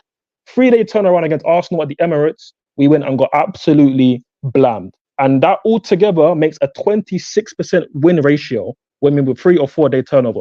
Again, all of this is to say that this manager is a bum, he's a fraud, he's a disgrace. All of these things are because he hasn't changed and he hasn't evolved his tactics from back in the day with the Tottenham team where it was all about running and pressing, and that's great. And when they got further into being a Poch team, they got progressively worse. They got worse because the legs were under them. They couldn't manage with European football and they couldn't manage all of these things. And they didn't have the quality. He didn't buy quality. He was just buying more legs to improve the team. So again, this is why Poch isn't good enough for us. It was horrible seeing the team that I hate most destroy me. Again, I've got 4 brothers who support Arsenal. 3 brothers who support Arsenal. It's not easy. This is not fun to see. Right? I was holding a lot of smoke in a lot of GCs, but the only silver lining I can take from yesterday was the fact that it maybe is just what we needed to. It's just what we needed for this board to say, you know what, he isn't the guy. Because I've seen a lot of ITKs in the recent weeks saying that maybe this manager can stay. And there was fans even saying that, you know what, maybe if we have a decent enough end to the season, maybe if we give a good showing against City, maybe get a couple of decent wins against either Arsenal, Villa, or Tottenham, maybe he can stay. I was saying no, he's got to get gone. Even if he somehow win all of the games, I would have to see like some incredible transformation, which was never going to happen. It was just never going to happen. Exactly. Like I said, this manager needs to go. Hopefully this L is what we need to really get the wheels turning in the boardrooms and get the manager to go. Honestly, I want to see these board of directors go as well, because when Stanley, Stuart Lawrence, absolute bums, and what they did to build this team this season, a disgrace. So again, get these guys gone, but at the very least, get Poch gone. If these board of directors can somehow show that they can change me better and maybe recruit better, then maybe I can give them another chance. But Poch has to go. This is the thing. This is the thing about the board. Yeah, it's good that you touched up on them as well. Yeah, because at the end of the day, they've been shocking in terms of obviously bringing in Poch. I do feel that obviously as their job, they should have done a lot more research around this time around with PSG, the breaking down of low blocks and whatnot. Because at the time, bro, I remember seeing the Alex guy putting a video up about how he's concerned about Poch at Chelsea because obviously the fact that he can't break down low blocks, right? But I'm thinking, surely this guy can at least do the basics. I didn't expect this many injuries as well, in all honesty. Do you know what I'm saying? And obviously the missed chances, it's just shocking. It's shocking, right? But these 2 guys upstairs, I don't see them getting sacked, bro. I don't see them getting sacked. That's the only thing. What they need to do now is learn from their mistakes. If they're not going to get sacked, they need to learn from their mistakes, because what they've done is very amateur-like, bro. Very amateur-like. Let's not act as if they're at Brighton right now, where they're not able to attract top talent. Yeah, we're still a big club. Do you know what I'm saying? We haven't lost our medals just because right now we're in the mud. We haven't lost our trophies. We haven't lost our reputation. Okay, so our reputation's dropped right now because we're in the mud. But in terms of attracting talent, if we bring in 3 seasoned pros, our team is looking completely different, bro. Completely different right now. Do you know what I'm saying? So we are attractive to an extent, and depending on who the manager is that we bring in as well, he could potentially bring in some of his players as well. Do you know what I'm saying? So that's how I'm kind of looking at it right now, man. These men need to just make sure that they learn from the mistakes, because in life you learn from your mistakes, innit? It's the second year in now or whatever. Cool. I'm pissed off at them. It is where it is. They have brought in some good talent that I like. You know what I'm saying? The likes of Santos, the likes of Kendrick Pyers, and these sort of guys. But these guys aren't playing for us right now. As much as I like them, these guys are not playing for us right now. We need guys that are ready to play right now. Right now. You know what I'm saying? We need a striker right now. We need a new left back right now. We need a new spine right now. Do you know what I'm saying? Here's the thing. 100%. Right? Here's the thing, I must say on it. I don't care about the age of the player. They just need to be good and playing. That's all they need to be. I don't like. You can get younger players that played for a season or two, but it's the quality now. It has to be quality now. I'm not doing potential shit anymore. It needs to be experience as well, though. It has to be experience, yeah. Experience, whatever age you are, 23, 24, they can be experienced. I don't care. They have to be quality now. This guy, literally, when I think about an old saying like the greatest trick the devil ever pulled was convincing the world he didn't exist. And this is what this guy, the best thing this guy has done at Chelsea is pass the interview stage. That's the best thing he's ever done at Chelsea. The best thing. He gave the answers that you always give when you want a job. Yes, I'll do that. Yeah, I'll do that. Yeah, I agree to do that. Yeah, I agree to do that. Listen. The red alert was there when he made Lionel Messi look mediocre at PSG. That should have been a warning label for everyone. Okay, that should have been it. 2022. Yeah, Andrew. I know. Let me go with the site. Just focusing on, I believe we're in ninth in spite of Poch, not because of him. I think we're ninth and in position, ironically, still with this crap league, still mathematically in a position to finish in a European place, which is mad, given the season we've had and the rest of the league. Just focusing on, I would have thought yesterday's game, I don't really need to change much. I've got two enforced changes. I've got Palmer and I've got Gusto. Okay. So what does a normal coach usually do? They're not going to change a centre-back pairing for starters at centre-back. And they're not going to change their tactics after that. We've just gone up against the best team in the league to the second or nearly best team in the league. Let's keep the same tactics. No. I'm going to give a starting debut to Alfie Gilchrist, no problem. But I'm going to change the centre-back partnership to centre-backs who are coming back from injury or I barely play. That really works. I'm then going to, instead of keeping the midfield tight, I'm going to spread them all out. And then what I'm going to do is I'm not going to keep the same type of, not same type of player, but a player can do the same job, Chukwuemeka, and give him the game. I'm going to put Conor Gallagher back in there. And I'm going to put Mudryk on the left, looking like a winger, but ask him to play centrally. And I just really, someone said it before, this guy is trying to put 2019 tactics into 2024. And it doesn't work. It's nothing. He's not evolved. With his age, he should be in the conversation with the coaches that are having right now, but he's not evolved. He's gone down faster in coaching standards than like Mourinho has over the past 10 years. He's done it in less time. You know what's so scary about him as well, Andrew, yeah? This Mr. Nice Guy front that he puts up, it hides for his stubbornness, bro. This manager is so stubborn, yeah? Because he clearly saw that fucking playing an imbalanced lineup is not working and it isn't helping the team play better. He clearly saw, but he said, you know what? I'm going to keep doing it. I'm going to keep doing it. Like I've told you a million and one times, insanity is doing the same thing and expecting different results. Do you know what I'm saying? After 5 games, you've dropped all these points against these teams. It's like, oh yeah, now I'm going to make a change. Do you know what I'm saying? Oh. Look what happened. Let me give you a prime example, yeah? Look what happened when we played Middlesbrough the first game. This brother played Cole Palmer as a 9, Gallagher in the 10 as always. We stunk out the place. That game was so bad to watch. That's when I gave him strike 2 after that game, right? The second game when we won 6-0, guess who gets dropped for that game? Conor Gallagher, again, gets dropped. And all of a sudden, the attack looks a lot better, yeah? And I'm not scapegoating Gallagher for all of this. I'm not saying that. I'm just saying that this guy, yeah, has consistently depended on this man as if it's Iniesta, as if it's Pirlo, as if it's Zidane, and playing him in every single game when there's been better options there to help us play better. And I promise you now, if Gallagher was used as a squad player this season, we'll be winning a lot more games because we'd play better up top. We'd play better up top, bro. Don, you were there, Don. I'm gonna say to you his subs yesterday, right? Chalobah on at 3-0 down, playing at right back, and then he had the audacity to bring Thiago Silva on at 5-0 down. What, to keep the score down? Keep the score down. What, 5-0? Don, did you see those? Did you see those subs? Were you still there at the time? Bro, I was there, bro. And the thing is, you know so crazy about it, bro. I was watching Silva after the game, yeah, bro. This guy just looked dejected, bro. He looked like he was like, you know what? Like, I'm kind of happy that I'm leaving, to be honest, because this is an absolute joke. I wanted him to punch Poch. I promise you now, Thiago Silva will do a better job as a coach than Poch right now for the team. If we said to Thiago Silva, you're going to be a player coach to the end of the season, he'll do a better job. He will do a better job than Poch. Yeah, I said it a few weeks ago that what's his name? The guy at Luton. What's the guy? Rob. What's his name? Rob Edwards. Rob Edwards is a better coach. Yeah. Why is it that this Palace manager? I don't even know his name. Till this day, I don't know his name. Yeah. Man like Vasna. Why is it now that when I'm watching Palace, I can clearly see a big difference between Roy Hodgson and him? Why is it now that a team that everyone knows Palace to be a team that just sit back and try to get you on the counter? Now they're actually trying to play some football, bro. They're trying to play some because he comes from a modern model, like in terms of the Leipzig model. That's where he comes from. And again, they are modernized. Poch isn't modernized, which is what we've been talking about. Exactly. But the strange thing about him not adapting though, is the fact that when he was on this break and that year, when he got sacked from PSG and that year, every single time you're watching football, you see Poch doing punditry and talking about football. So I'm thinking to myself, bro, during that time, what were you really doing? Because as a manager, you should always be looking at how you can adapt and how you can better yourself, right? What were you really doing during that time? Were you just enjoying your millions? Were you just enjoying your millions and going back home and doing your barbecue, that stupid barbecue that he does? I don't want to see that barbecue at Cobham again. I don't want to see that shit again because this is not a youth club. Yeah, this is not a fucking youth club. This is what I would say on it, right? And I've said a lot already. I've done an hour of talking about it. It actually made me just rage pretty much that hour. The whole, even looking at him is annoying me at the moment.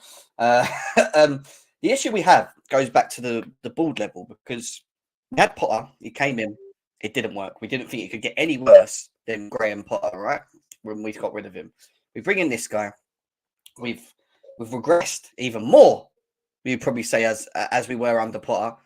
And we're not seeing any progression in any of the coaches that we come in. The issue now is that you sack him, which I think needs to be done.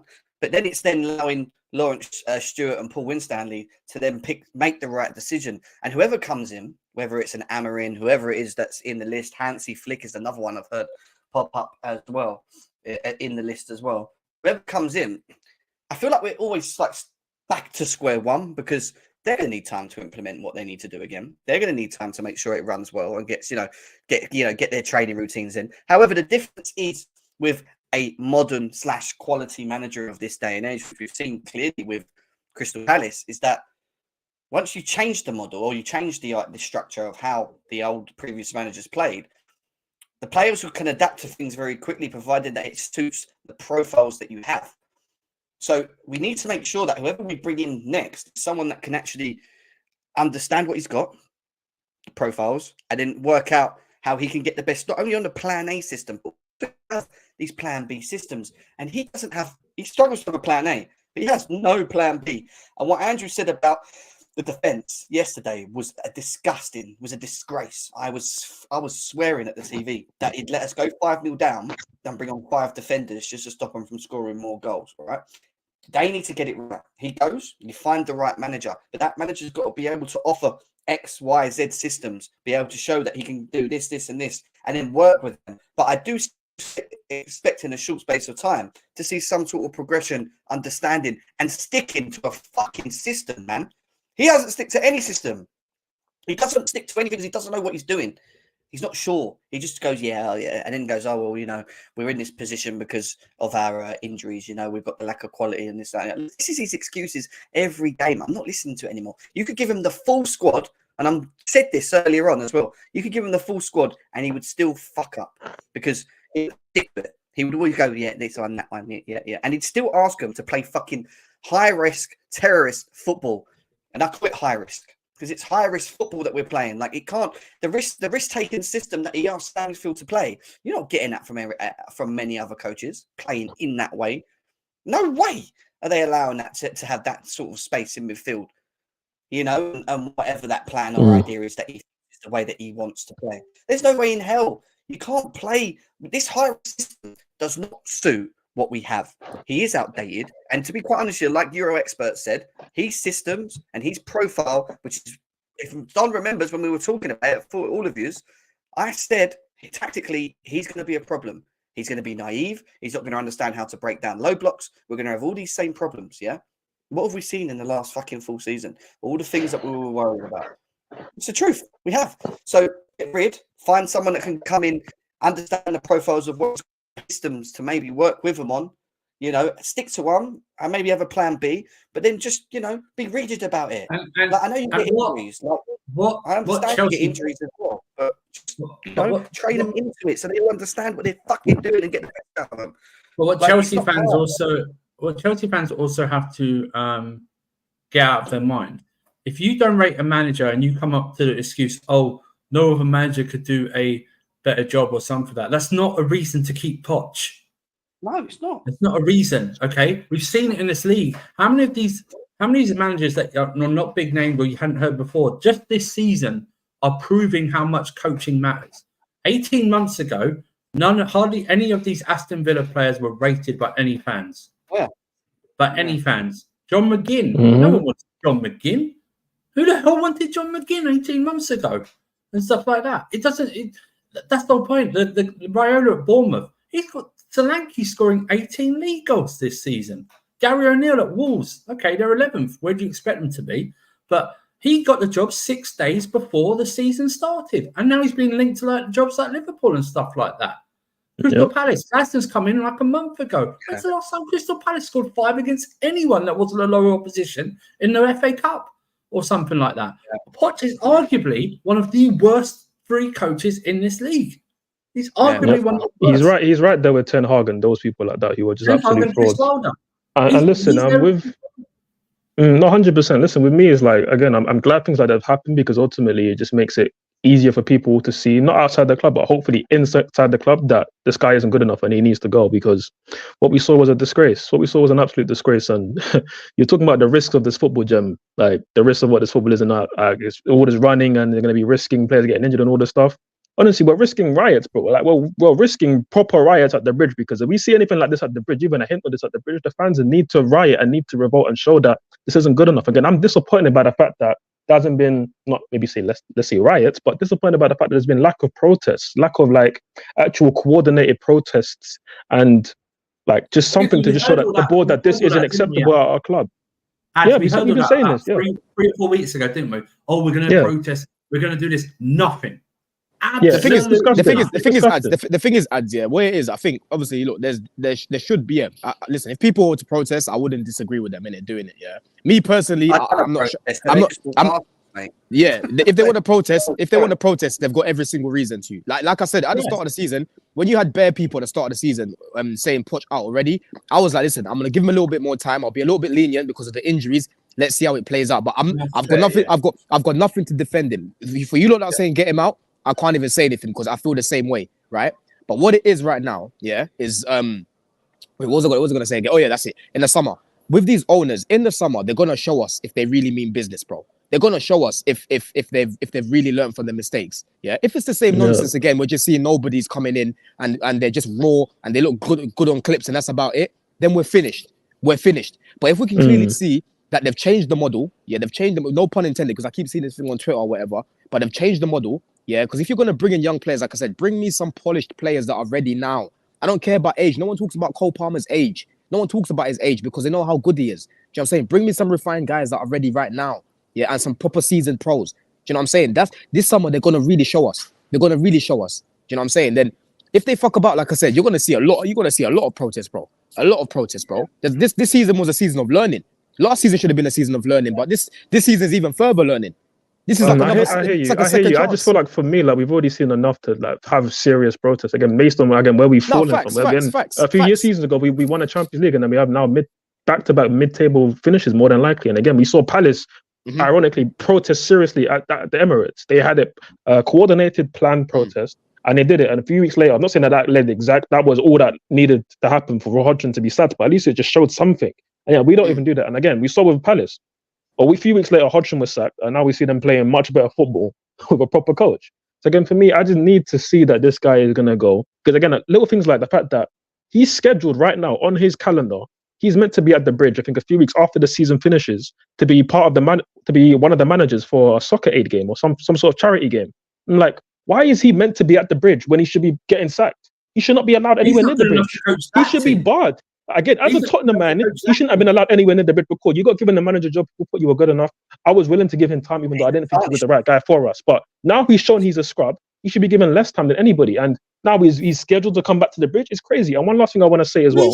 One last thing I want to say as well, that again, you're making the point, Andrew, about like how so many coaches have shown themselves, and people are like, oh, what? You're saying that people are like making an excuse that we should just give him time. Maybe he needs time and give him a second season, all of this stuff, or let him see out the season. Like again, How many top clubs have we seen announce that their manager is going to be sacked at the end of the season? Like we've seen it with Bayern, we've seen it with Barcelona. Again, why we haven't done that is shocking to me. But I think for me, what I've seen in this fan base that really frustrates me is the fact that a lot of fans are like, oh, we don't want to have another season where we sack a manager mid-season and it gets worse. And it's like, we've only ever seen that once, and that was with Lampard. He was obviously a shocking appointment to make at the time, with a group of players that were demotivated. Again, other than that Lampard interim management, which is obviously awful, whenever we've had interim managers, it's usually been good.